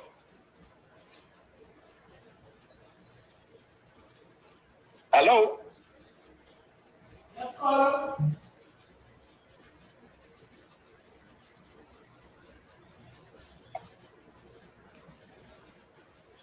Hello? Yes, caller. Hello?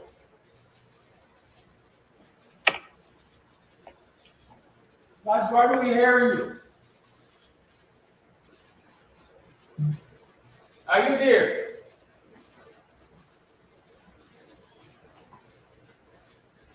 Hello? Hello? All right, I guess Flash got data problem again. Caller. I'm hearing all kinds of songs except this man's not speaking. All right, good. Let's come again. As I said, wheel and come again. Wheel and come again. You guys, so I'm saying, you have this golden opportunity this morning, if I can call it that, to address your candidates. I would love you to address your candidates and tell them how you feel as a supporter of the party, how you feel as a supporter of any candidate. Just don't sling mud. That's all I'm asking you. I don't want no mud slinging.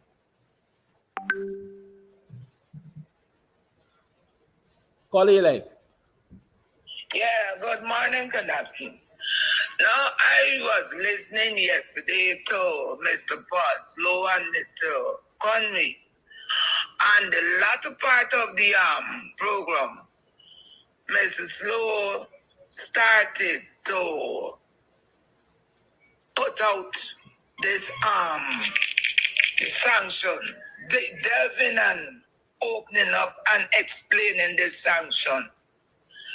And when he was explaining, lots of things came out that I believe that we in this country, we do not understand the extent of the sanctions. We don't understand how far this sanctions has gotten to. And I think it's time that we move away from other things, because this, to me, it is very important. Because Mr. Slow explained the far-reaching effects of that sanction at the business places that it can affect, that it has affected the banks, everything. People renting from the embattled team cannot rent from them anymore. They got to think 30 days, up to 30 days, within the 30 days, to sever all business connections with these people. He even told us that the vehicles that they once had, those two fancy vehicles that used to be on the road, the sanction dictates they cannot be on the road. Why? Because they will no longer be this thing we all just got by insured. They could no longer be insured. So if those cars get into an accident, the person cannot expect to get any money from any insurance company, because the insurance company cannot be held responsible. All them things. I think he mentioned where their bank cards have been cancelled. And I think we should get down to looking into this thing on a more open forum, where much of it needs to be explained. Because some people still would write and try to go and ask the team to come in and assist them financially. And with the sanctions, they are not permitted now to offer no type of finances to the public. Next thing, I saw pictures of the Shinehead in Canada with an empty place where he went to meet his people, his supporters in a foreign land. They all, as usual, was empty. They got plenty people there. So we got to sit down and look at all these things that is going on. And coming out to the opposition party, I feel that After the PPP know of their dwindling support from their mainstream people, the dwindling support, they have caused a minor infraction within the opposition, and that minor infraction is taking a lot of root, a lot of space to cause confusion. Because with this infraction that keeps going on and keeps getting larger and larger, the Guyanese people are not looking in to the sanctions that have been placed on the people it has been placed on. And I believe Mr. Slow continue to say, that is what the thing say, that there are more things to come. I think things coming from the UN. And remember at the UN, it had cases of the killings we used to pass, the phantom killings. That was a thing that was went fully to the UN. Then the thing of rape with the little girl, and then this other woman went there. So all these things are yet to come. I think he said also that these people who they have first sanctioned, they are the small fishes, and they think they have more sanctions for the bigger fishes. So I think that we should move away from this thing, because at least it don't make sense to me with the APNU thing. But we should look now to the thing that is gaining popularity. The sanctions is something everybody might say, oh, it's sanctioned.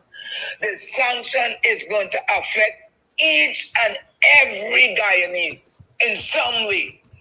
And I want to know, seeing that the team used to be giving out things to people, if further down the line, if the recipients of those goodwill gestures, as the team used to say, if they will later down the line come in for a small fraction of the sanctioning, because they say a picture tells 1,000 words. And people in America deal with paper trail. Pictures of the police them outside that Lombard Street and all those things. We have got to look into that. To me, there is a credible juncture in Guyana that we should not take lightly. We shouldn't take it lightly. Lastly, now in the country, you would see they're looking into games, football also. And mainly in the African community, when anybody come, they bring a set of balls, football, the microwave, and they bring a cricket ball in the African community. God, they don't want no more Shamar where feet title is. So they bring in share football and know the football. In my village, they got the big football, and now they get a kiddie academy football. Now in this kiddie academy, you got children from prep, you got children from nursery school to put them there. And these people who are running these things don't ever sit down and say, you know what? Children ain't going to school. At least from the 7 days that you are coming out here to get football, bring your books and let me look at your books. In the outer world, children from soon as they could walk, they put them in these different games. But you would hear the children, if they cannot keep up with the school work, the educational part of the thing, they cannot be on teams. Even unto those students who are in colleges, if they don't bring home the educational aspect of the college, they are being dropped from the team.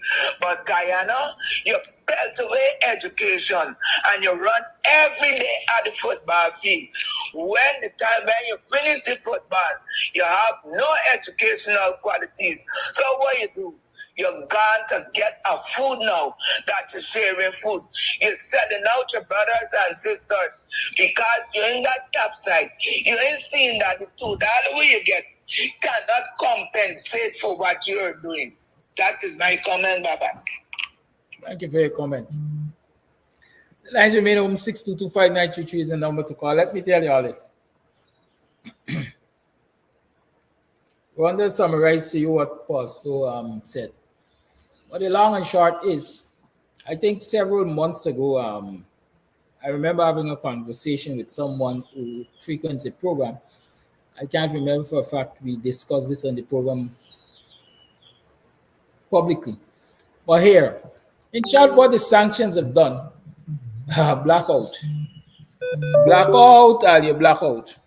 In short, what the sanctions have done is made the Mohammeds unbankable. Unbankable.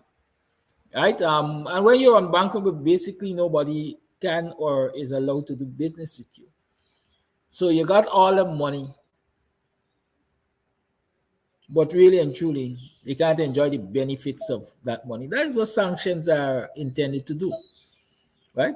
Put a squeeze on you, so you don't enjoy the benefits of your quote unquote ill-gotten gains, right? It's like saying somebody you are not to benefit from your crime. God will talk more about that. Call it life. Yes, good morning again. It looked like Flash Garden have to change his name.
I hope you're back.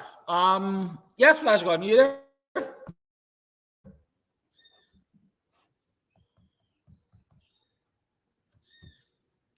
Flash is not there. We lost him again. Anyhow, but I hope we're back. See if you can hear me. See if you can hear me.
Call all the line.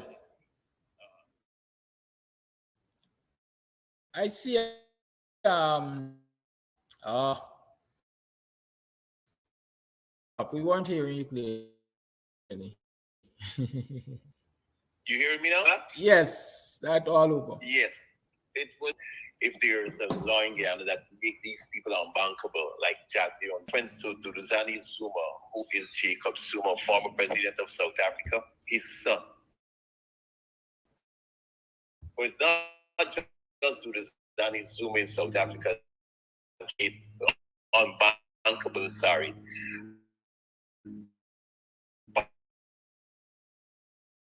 By the South African government is a lot more, and why he was made unbankable because he had a lot of run-ins on the hands because of cronyism and nepotism. Gave him no seat to a lot of businessmen and people like the Guptas, the Indian business people, Guptas who export and sells the coal unbankable, and plenty more people that's unbankable. But I know he's being held by his good friend Ines, who's a big businessman, young guy, big businessman, not let him down. But with saying that, let me say something to those people that are running, and I'm going to piggyback on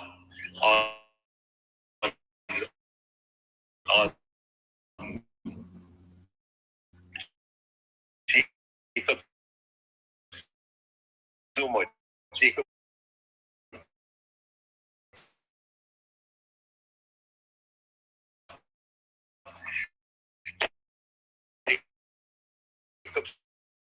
Zuma get put out of the party.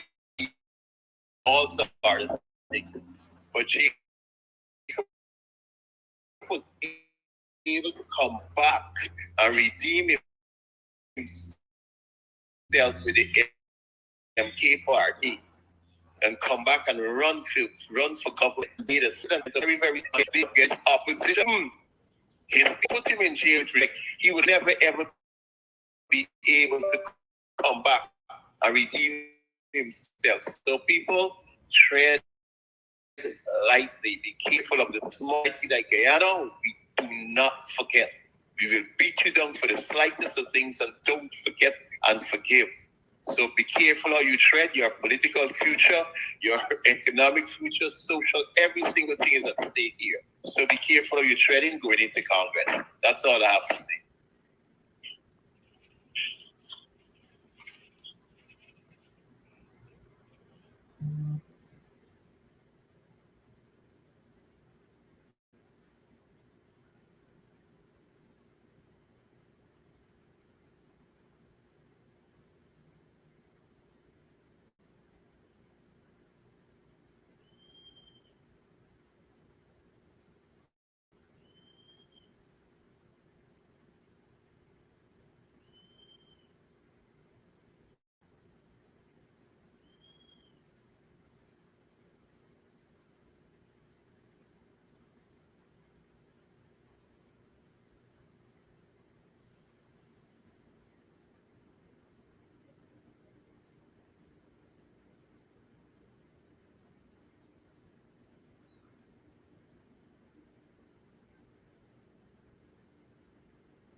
All right.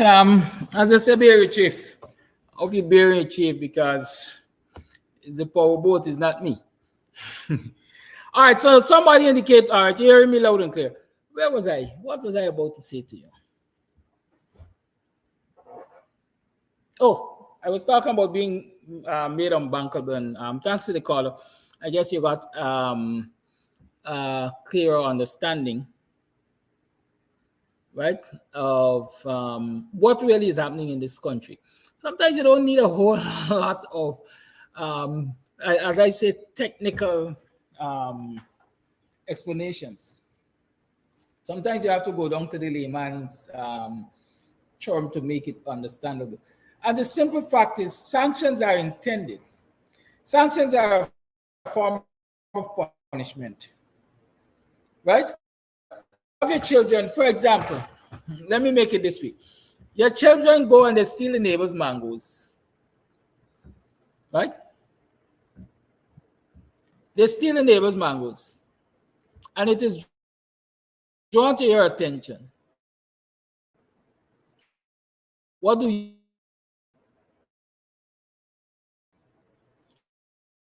right? What do you do? Do you just chastise them and allow them,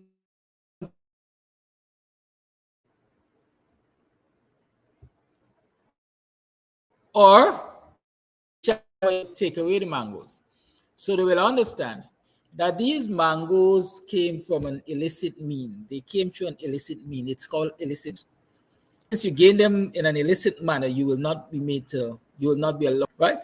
And so, who, according to the grapevine, have container load upon container load upon container load, septic tank load, building load, bedrooms load of cash stashed, hoarded.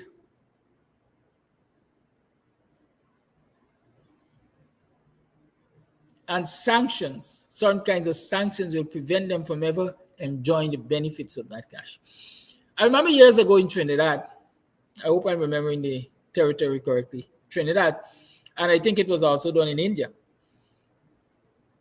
Corruption was so rampant, or it is believed that corruption was so rampant, that in order to tackle the problem of dirty money in the system, the government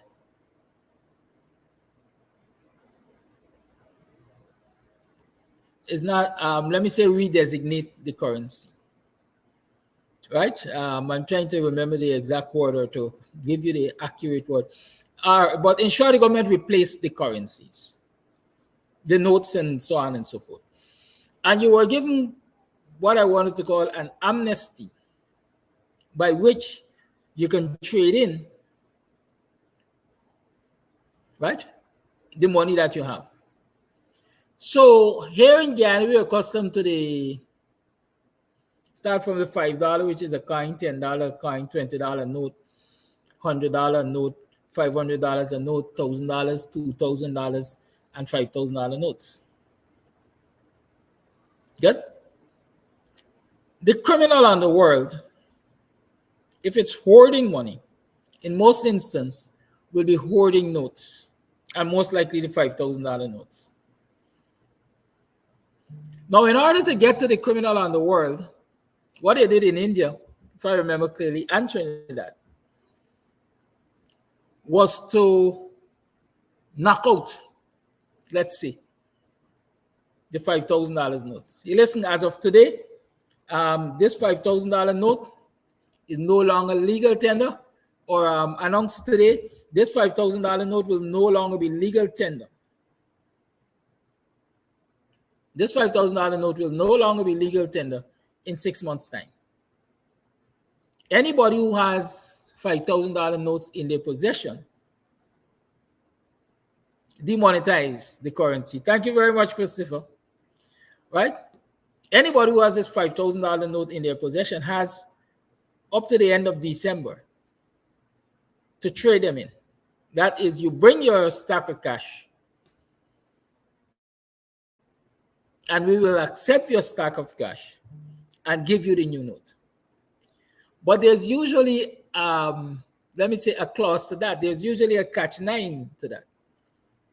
You must be able to account for where you get the money from. Right? You must be able to account for where you got the money from. So all who got a whole septic tank of cash, $5,000 notes, now are forced to either lose the value, here we go again, lose the value of that $5,000, right? Or explain to the authorities, where you got all of this money from? In most cases, what people opt for is to let the money go down the drain, because really and truly they cannot give legal account, if I can say, for that money acquired. I remember writing, it was in Trinidad.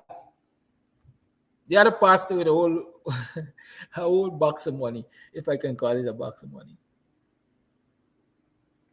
Right? There was a pastor who had a whole load of money that he attempted to exchange at the bank.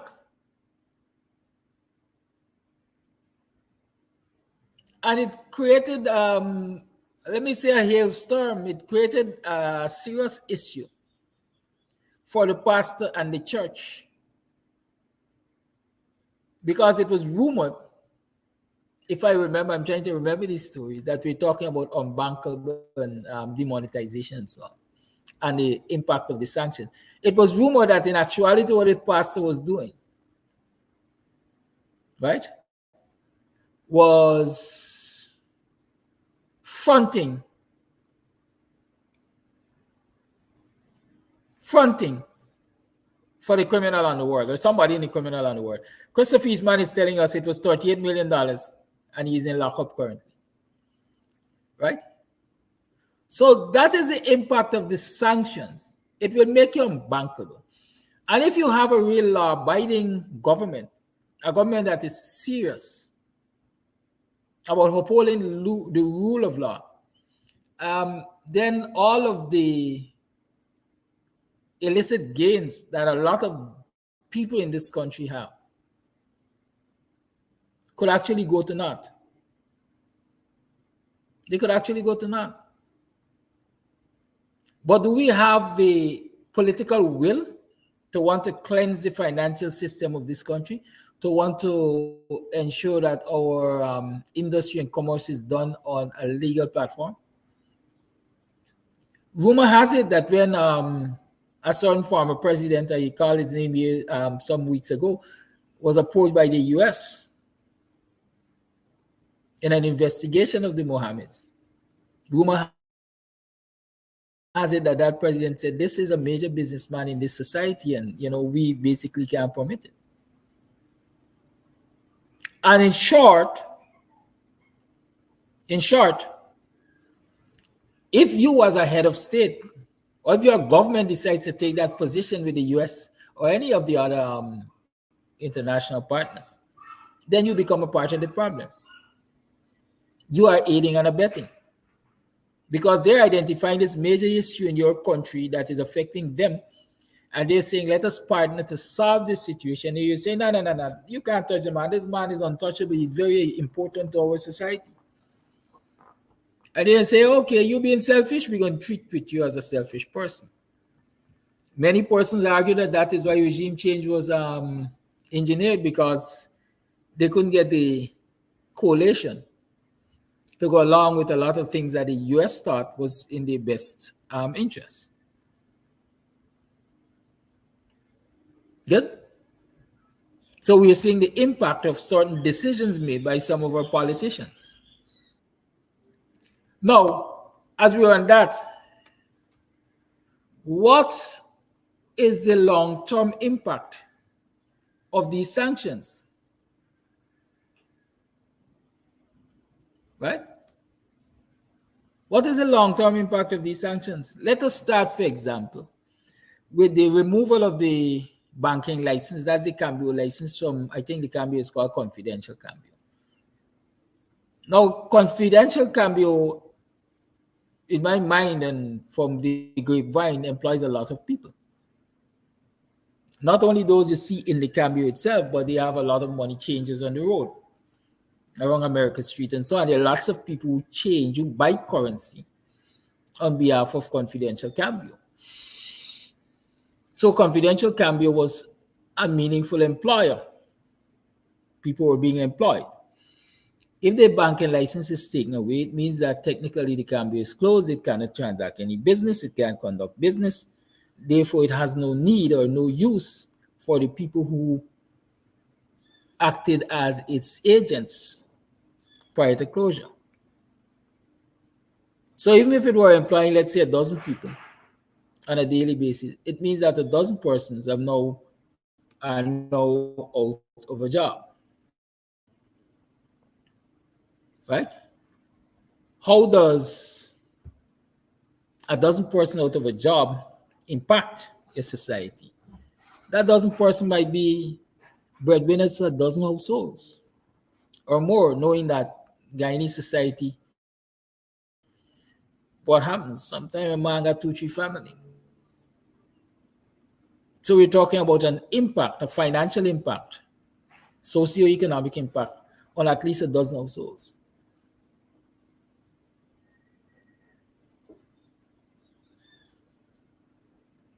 Got me? That's one impact. Hadi's World, I think, is the name of the other business, no doubt. Hadi's World is in business with other people in the commerce and industry in the sectors of Guyana. Now, they too have been sanctioned. They too have been sanctioned.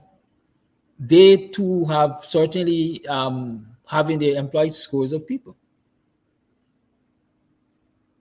Those people will now be sent home. Scores of households will be affected. Mohammed has a security agency. Raquel Gentle, give thanks to what you see. Just imagine what you would like to see. There isn't much I can do right now about the lighting. It's blackout, right? It's blackout. It's blackout. It's blackout. It's blackout. Daily, I'm thinking, anyhow, don't let me talk about that. We're talking about the Mohammeds. Yeah, so scores of people now would be on the breadline because Hadi's Enterprise, I hope I'm remembering the name correctly. Y'all forgive me if it's not though. Or somebody tell me the correct name if I'm not calling the right name. Scores of people from that agency, that enterprise, that business will now be on the breadline.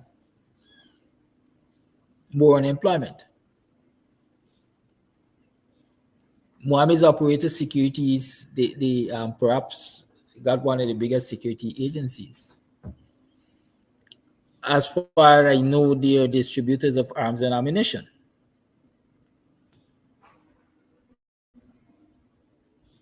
They're in the import and distribution of arms and ammunition. I'm not sure whether or not they have been suppliers to the joint services of this country. The possibility is they are suppliers to the joint services of this country. Now let's go there. If they are suppliers to the joint services of this country and they're unbankable, then it means that the suppliers, the joint services cannot do business with them anymore. Is there any supplier who will quickly fill that void in this country? And so that the joint services will have a steady supply of ammunition, even if not arms. Those are implications, right? The people who they were employing in the import and distribution of arms and ammunition business, they now will be on the breadline. More families to be affected. Security usually employs hundreds of people, scores of people.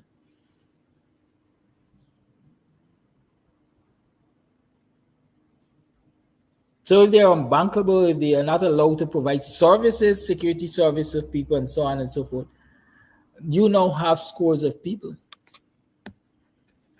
who might have military or paramilitary training, unemployed and on the streets.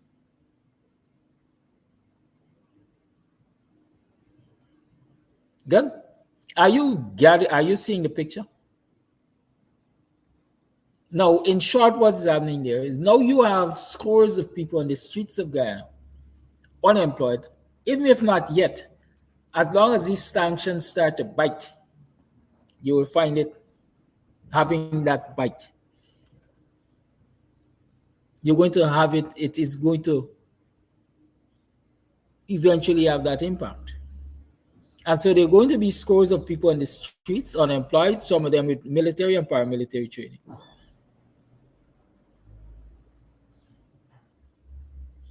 Right? what are the possible social fallouts from that? I'm not sure that it is a similar situation that took place in Trinidad.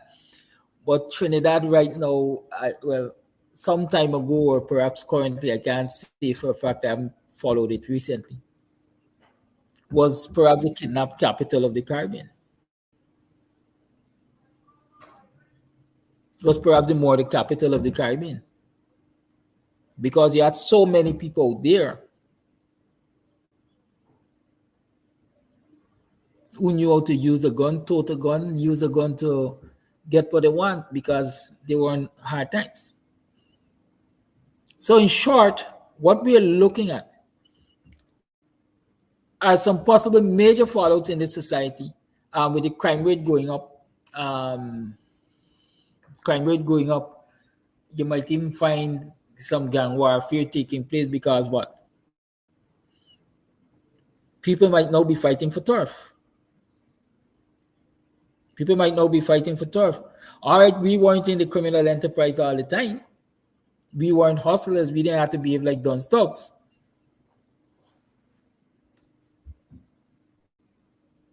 But hey, we on the breadline now. We got to eat the bread. We got to eat the food. Somebody got to make space for us. And if nobody want to make space for us, body's going to fall. Who is responsible for service and protection of the citizens of this country? The Guyana Police Force, the joint services. So the joint services now are going to come under pressure for the maintenance of law and order.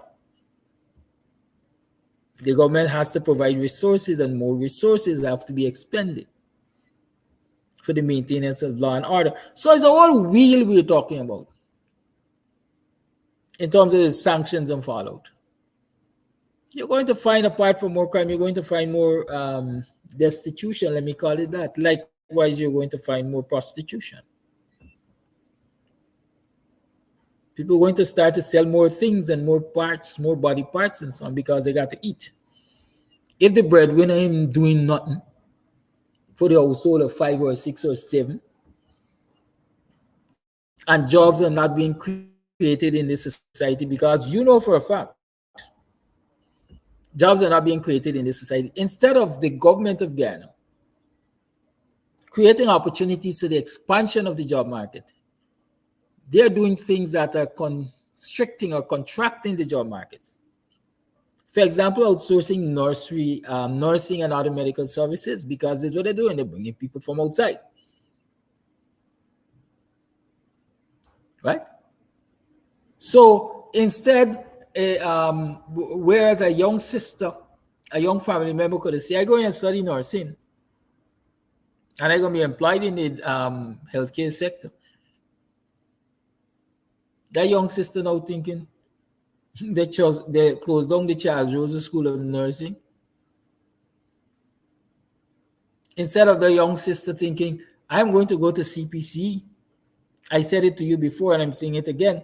There are plans to not accept, maybe from this new batch, new term, new year, new school year, trainee teachers.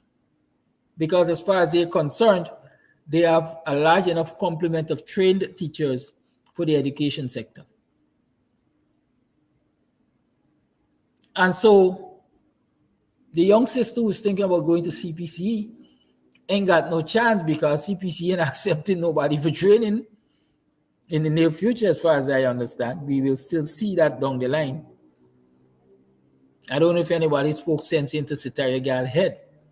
And so they understand that they have to continuously train. But when you have all of this contracting in the labor market, and you have all of these people being placed on the breadline, you're going to have more social issues. It's more teenage pregnancy. It's more underage hustling, however you want to interpret that. It's more domestic violence. Because here, people can get frustrated. Friday morning, can't provide for his home, mother gonna get frustrated because at the end of the day, she gotta face them hungry belly children there. Tempers will flare. Harsh words will be said. Men will feel emasculated, and when a man starts to feel emasculated, the only thing he do is lash out.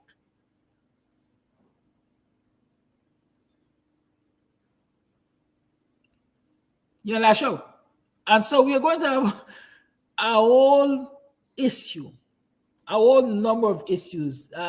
Perhaps you can say this sanction will have a snowballing effect, but nobody has really delved into it as yet. Y'all took me there this morning, so I'm taking some time to deal with what the long-lasting impact is likely to be.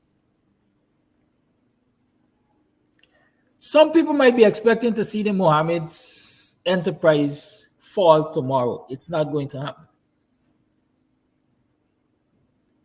It's not going to happen.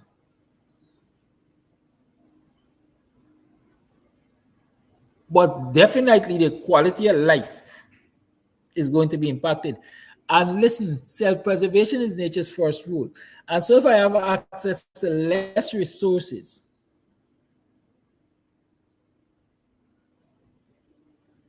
right?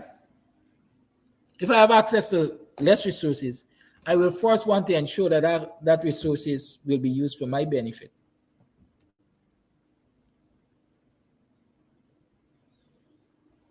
So all of the fringe elements around me, they gotta go first. And I'm gonna try and survive on what I have.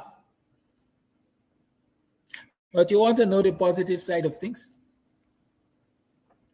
I'll tell you what the positive side of things is.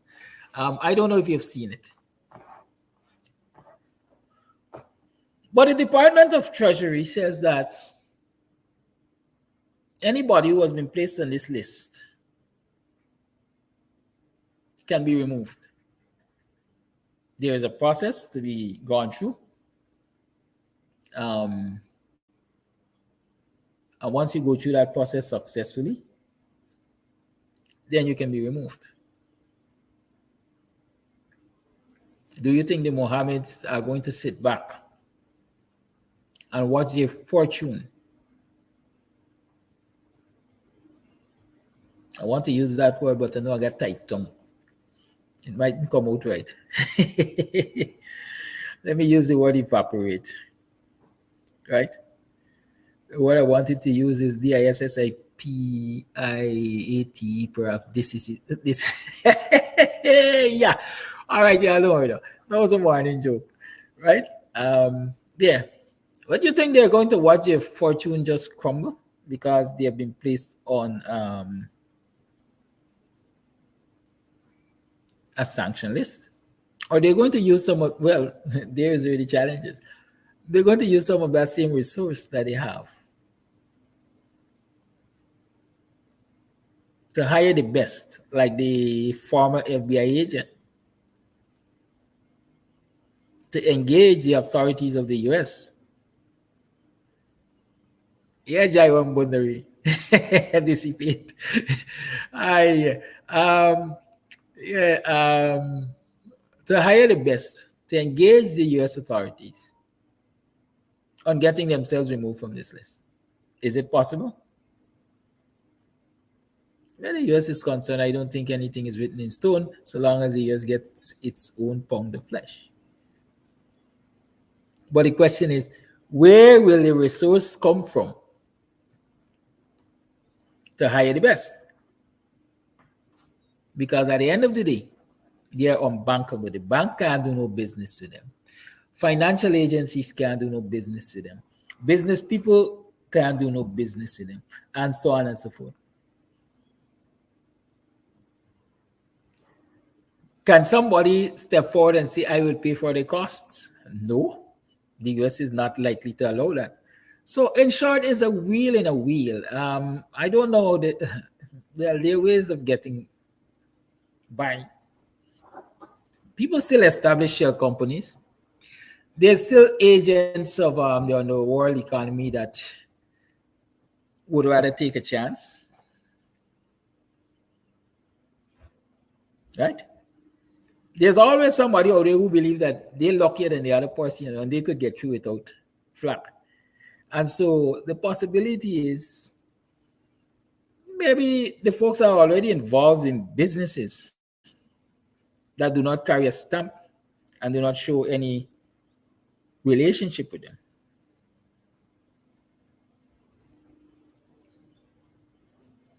Is that possible?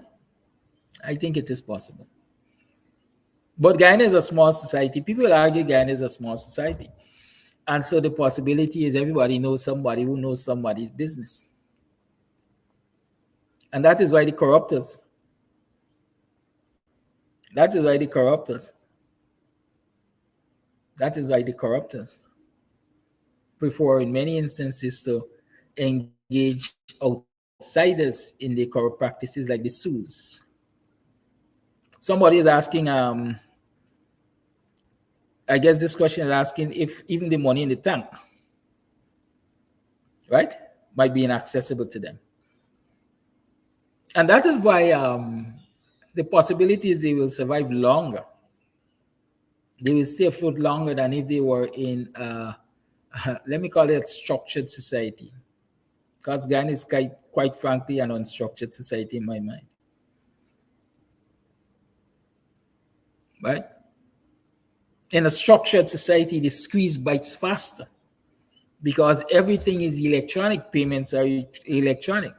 And as soon as you go into any agency and you pay transactions above a certain amount with cash, then a red flag gets raised. But in this Guyanese society, everything is cash-based. And so whatever we got in the tank, we could take out and use. We ain't gotta go to the store for people knows we buying. You could call a little black boy and send it down the road. Go and buy this and bring it through. Right? They, from some of the books I've read and some of the movies I watch, they usually advise you use small notes so it doesn't draw attention to yourself. Right? But I'm having this, if you might call it a casual chat with you, so that you get a deeper understanding, a deeper look at how far-reaching these things could be. As a matter of fact, there have been situations that I read of where people, in short, exchange the money dime for the dollar. In that we got this old big stash of, let's say, US currency that we can't necessarily use, at least not freely. And so in order to avoid quote-unquote detection, then we could arrange with somebody, hey, do a thing for me, man. For this $5,000, you could give me 3. For this 5,000, you could give me 3. Right? Hey, we really gotta get a freezer, buddy. But without the system set, we can't buy it. Yeah, buddy, I could get it for you perhaps, but here is a risk I take in. So you're gonna pay double. Right? Those are some of the things that possibilities, some of the fallouts and so on you expect. Let's watch and see. Don't rejoice at another man's misfortune because what? We are all human beings. Let me play some voice notes. I got some.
You know, the call is right, to some extent, because hear me. No sound. The call is right to some extent, because here it is. If we're contesting an election, we're contesting for positions, then I would say naturally, the argument should be, it's like hustling a girl, you know. It's soaring, as a long time people say, you know. You got soar.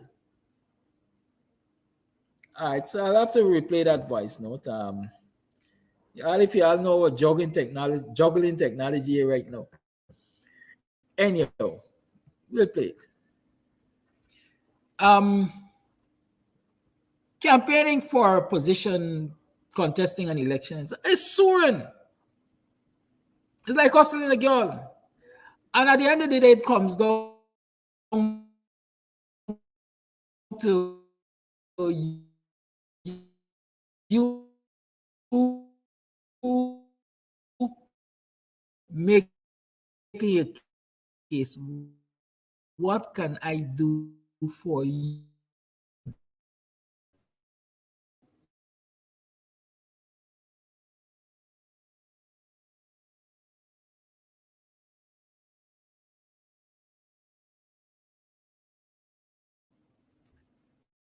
Right?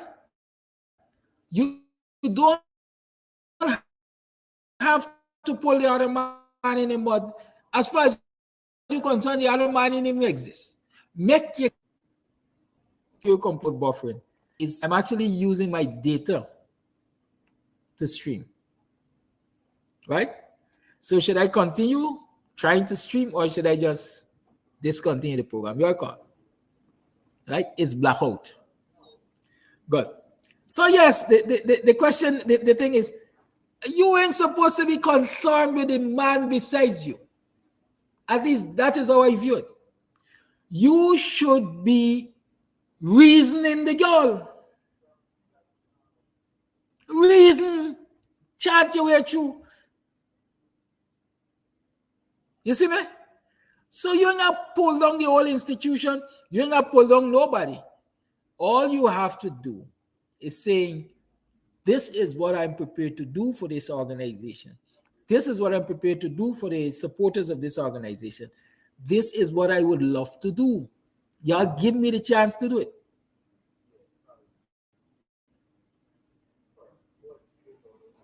But you see, a lot of people believe that at the hominem attack the messenger, attack the person, and you're going to get a heads up. It makes sense. Because at the end of the day, if you go and you talk to a woman dirty about or your opponent, in other words, you tag name. You're going to tag name with she. She's going to start to question your credibility.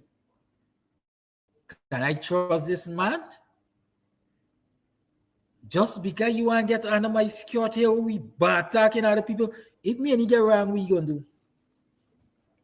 But then you don't know the color of my skirt. If me and you get wrong, what you going to do? You see me? So, in contests like these, it is best to address the issues and not the people. Address the issues, not the people. Let me see if we could get his voice note to play. Hopefully you're going to hear it better now. Hopefully it's not going to buffer and all of that. I'm praying for you. Teresa says stop the program. Good morning, Mr. Amsterdam. I would like to say this morning, I wish all the contestants good luck. But let me just say, because I'm not going to be that hypocrite or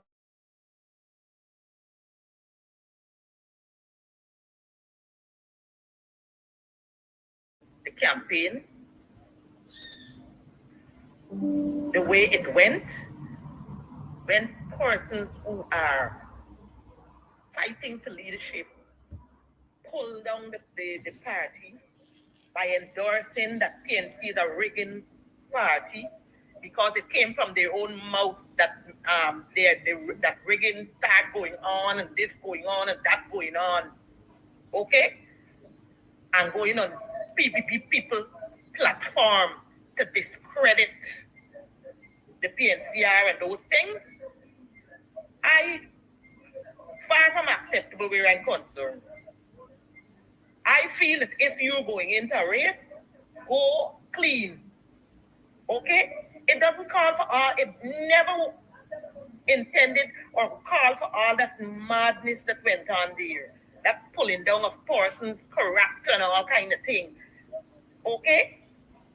Let the people be the judge. Let them choose. There is no way they could get more than one leader. And if the people choose one, you have to just accept it.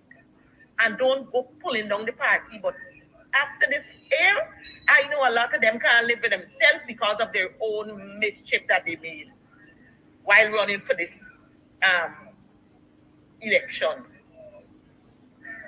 which is very, very difficult. All right, let's say we have gotten the point there. I'll take the call. Call your life. Good morning. I've been listening to everything that everybody's saying. Martin doesn't have to confront anyone. These people are grown. So I think if they have differences with Martin, call a forum. Let's sit and discuss all our differences. Years ago, I heard Barrett Jackie set the right forward when he was going to do something. And he said to him, he challenged you. He said, you come forward with whatever you got, and I'll let the people know about you. Suddenly, Bridal Code went under the radar. He stopped. Bridal Code said he wasn't a part of that position. Yes, he was. If he was a consultant to Granger, he should have asked to see everything that Granger is signing, scrutineering, and everything. I don't understand what is going on in this party, in the PSC party. And it's been so all the time. None of them is saying I'm the bigger person and let's stop it. Year in, year go, they continue to do it. Every party has a difference. But PNC seems that, they're not the people inside there. Thinking that, we supposed to go out and wash our linens in public. No, because PPP got their own infraction fighting. Anybody's hearing it? No, look, Nigel is running for the AFC. The same rigging that take place with Cathy doing for Nigel. When are we going to start? Amanda, I admire Amanda, but I don't think she's ready as yet to become a leader. Lead her right forward. Thank you so much, Kadaki, and continue doing the good work. Thank you for your call. I had a spark just now. GPL had a spark too, The lights just flashed in and flashed out just now. So like the thing flashed, flashed my thought and gone with it. Well, hear me.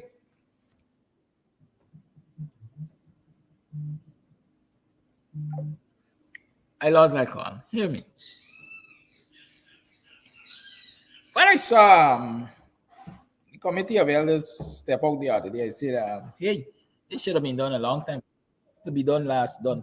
What was to be done first, they do last. Nevertheless, this call keep dropping. Like the person got patience. Right? Good. But in this 11th hour, I'd like to see common sense prevail.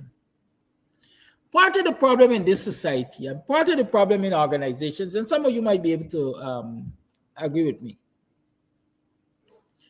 is people not wanting to accept, I would say, their limitations. Right? Caller, you're live.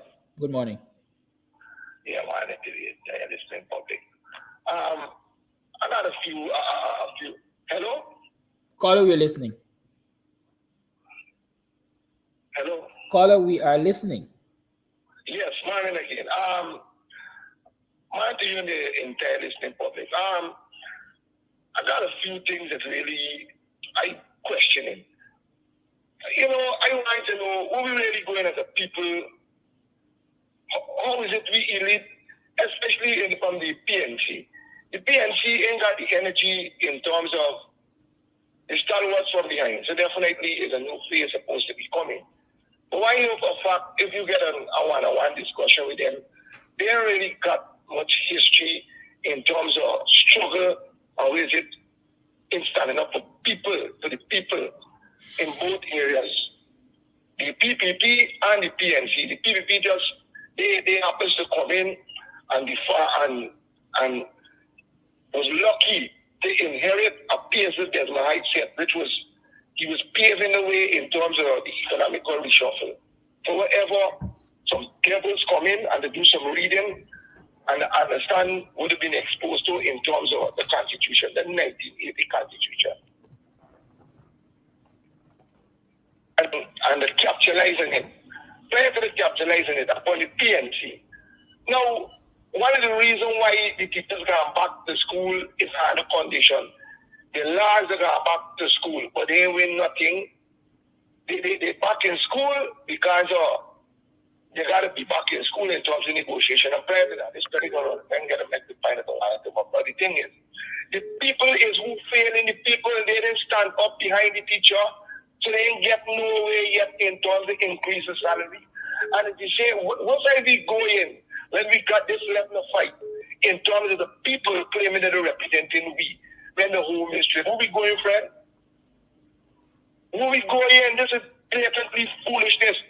Yes, if the allegation makes against somebody else, those things are a different story and it needs an investigation. But for me, I don't think this is the time of parity. This is not. All right, good. Let me say this quickly. Somebody keep asking about Wisel Ford and the petition. I think you learned there. Wisel Ford said he was a petitioner's lawyer. He was a petitioner's lawyer. Right?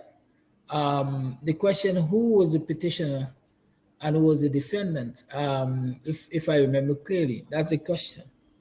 Because in short, I'm hearing Wisel Ford say he was not Granger's lawyer.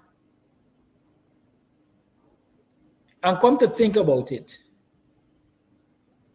Granger was responding to claims made by the petitioner. I am not sure if the petitioner is Yulita Moore or whatever her name is. Right, but y'all need to go back and check those stories. I think Yulita Moore was the first person who went to court about the elections. Right? And so it's quite possible. And then I think there were at least 2 or 3 persons from Safai who filed another petition. So Roysdale is saying he wasn't Granger's lawyer. So the wrong date and all of that on Granger's response was not his responsibility. He named some names. Who were the people representing Granger? And so in all fairness, and again I tell you, I'm an equal opportunity beater. Right? And so if those facts are accurate, or if the information presented is accurate, then you need to look somewhere else to blame or beat somebody for the quote-unquote wrong date on the petition, which had a material impact on the outcome, apparently. Good? Understand that. A petition was filed by somebody, and Granger was responding to that petition. Boiselle is saying that he was a petitioner's lawyer, not Granger's. If that's my understanding. I hope my understanding is accurate. Call your life. Yes, it's me again. Trying to get over this point. Yeah, in terms of and I like how you pedal back, you pedal into this Congress, because this is one of the main thing I want us to get present, because what we're saying is this, right?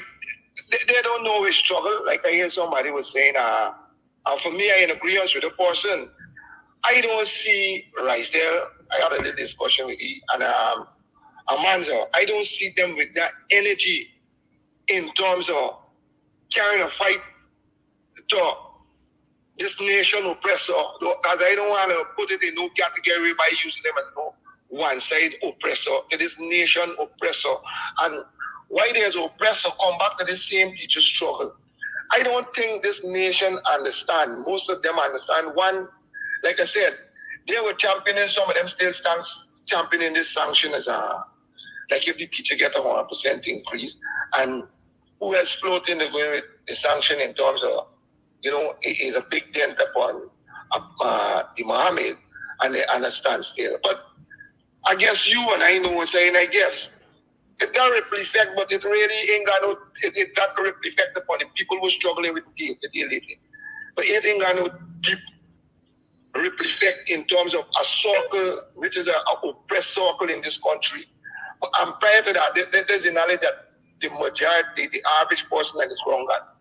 Prior to this, in terms of the agreement with teachers now, the teachers only benefit in terms of no victimization when it come back, when it come down here. But they're back in school under the standing laws. The laws is this. If we gotta get into any negotiation, the teachers must be back in school. And we ain't gonna trouble them. There ain't gonna be no squeezing and no victimization from any authority above them. Salaries would be in touch, and it goes on. Prior to being back in school upon that, well, look, this is how the oppressors gonna look at it. Here the man, and the front people, here the man, we're looking at it, but there's some things we didn't get through as yet. So let me go back in school upon the laws that stand. And by this, when we do reach again, we can come up with something. But bear in mind, we're settling upon all the conditions. As William said, he speak to members, and the members said, look, because of the children concerned, and I said, for me, they should keep. They just put up. But the end of the day is the people who fail. Most of them who the major concern in this country is the image. God, this country get plenty people who live upon the image. What's important for them is the image. I don't want to go down another sprouty road as a speaker. The image is very important. Most of them is not in support of the teachers in the numbers in the street. Yeah, we in support upon a typewriter or the phone. But this will not matter. And here, we ain't going nowhere once these criminals that care less about this nation and see them in the streets in numbers and understand how they stand. And I'm going to say it again, it ain't called for no violence and looting and no disorderly behavior. All it called for, as you to say, that number we walk down the street. That's all it called for. But because of how the oppressors got the thing set up and they impression cushion, they grumbling. Imagine you got grown ass people who could hardly survive, telling you about lock up. And you and other people ask how much lock up would really go. So we ain't got no way in the face to go because the people are not standing up. And the government today, they're going to use that as a tool. We must understand that the teachers ain't getting no way. They're working upon the laws that written, that the laws that stand. As up here, some like a CV name play back something. As Jackie was saying, the man said, well, yes, if they want to adhere to the law, anytime they feel they're going to rig this election and go back into government, well, it can be a new struggle, it can be a freedom fight struggle. So let it try it out. Well, let it know I wanted the nation know who listening to me. The teachers ain't getting away. They're existing upon the laws that's standing. So there's one we over there now. Congress with we as a people. We need to get they need to get ourselves straight now because I don't know where to go in with a fight, but I see the fighting at this junction here. So, and I agree with the woman and other things that they know harder. So where's the sense you go at the front? My final says this is right, Ladaki. For me, anybody that really want to make effective change in the PNC, here's what they gotta do. Resign and come out and carry a fight like what Ranjatan and Raphael do. Come out and carry a fight to them, and this is how we can see a change. Morning. Thank you. I want to take the opportunity to explain two things. I see Denise, I think, saying, so you little more a PNC member. took the incumbent Granger, a PNC member and president, to court. My interpretation there. No, if I remember clearly, those petitions weren't filed against Granger. They were filed against GCOM. I don't think you could have filed a petition against the president incumbent or not. I think petitions, they have to be filed against the electoral management body. Some lawyer might be on this program. Somebody is smarter than I am might be on the program. So yeah, I'll answer the question. No, I don't think. In the first instance, you little more challenge Order 60. Is that the name of the order? Order 60. Right? She challenged Order 60 as unconstitutional. Good. I remember that petition was clearly. All right, I'll explain that to you. Denise. Right. So she filed a petition against Order 60 saying that, or a case against Order 60 saying it was unconstitutional. Good. In terms of the questioning of the election results, petitions were filed against, as far as I remember. Now, this is what happens. GCOM by itself doesn't partake in elections. GCOM manages elections. And so every political party that contested those elections had what you call locus standi in any matter that was challenging the election results. And please mute your microphone, man. In matters like those, parties can ask to be joined, or the action that is filed in the court can name parties. In this instance, I think Granger was named as an interesting party.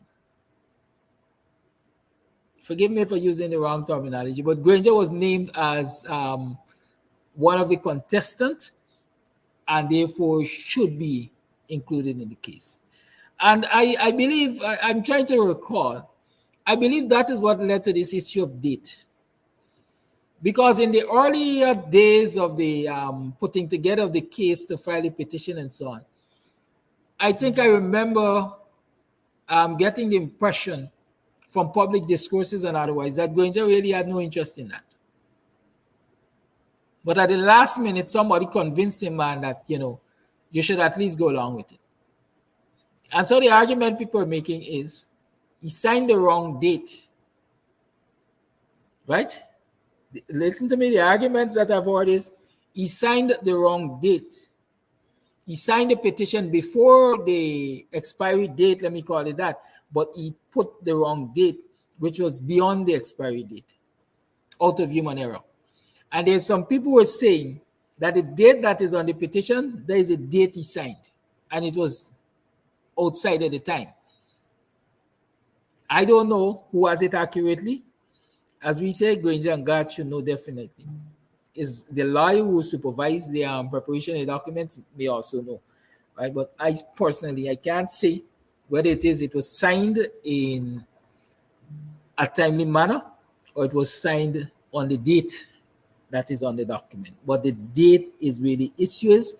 And I remember that I've heard a lot of arguments saying that it ended up that way because in the first place, he had no interest in the petition. And last minute, or close to the deadline, he decided, all right, based on party pressure, etc., I'm going to do it.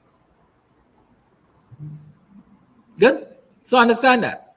So whether or not it was human error or it was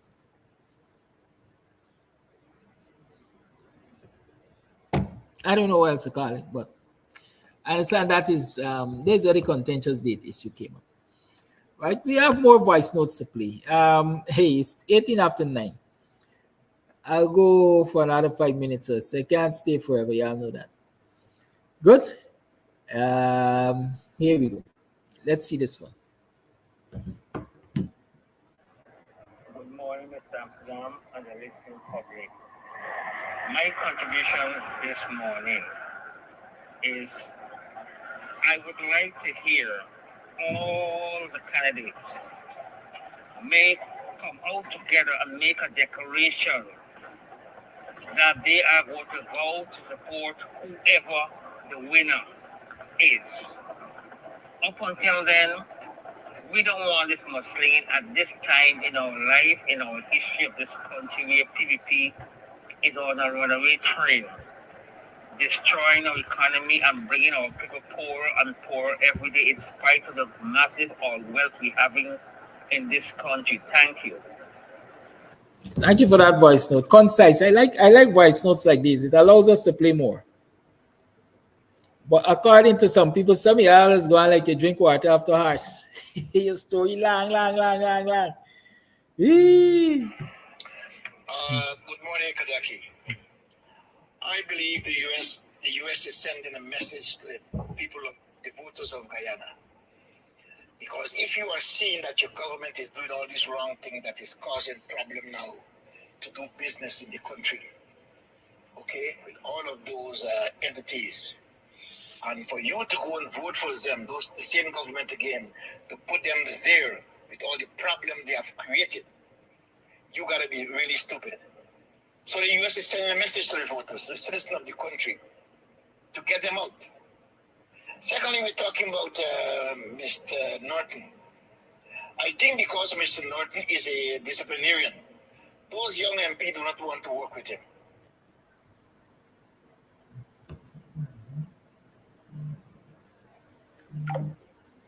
Well, listen, it's 20 past 9. I gotta go. Sorry, I can't do more of this. I can't do any more of this.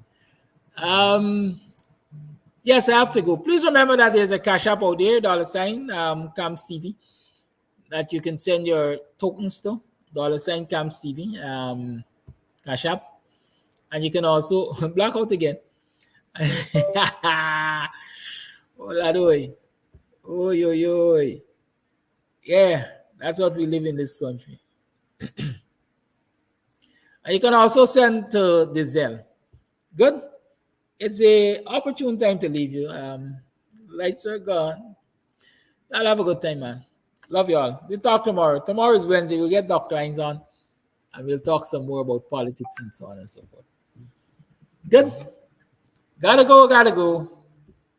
Catch you later. Later is greater.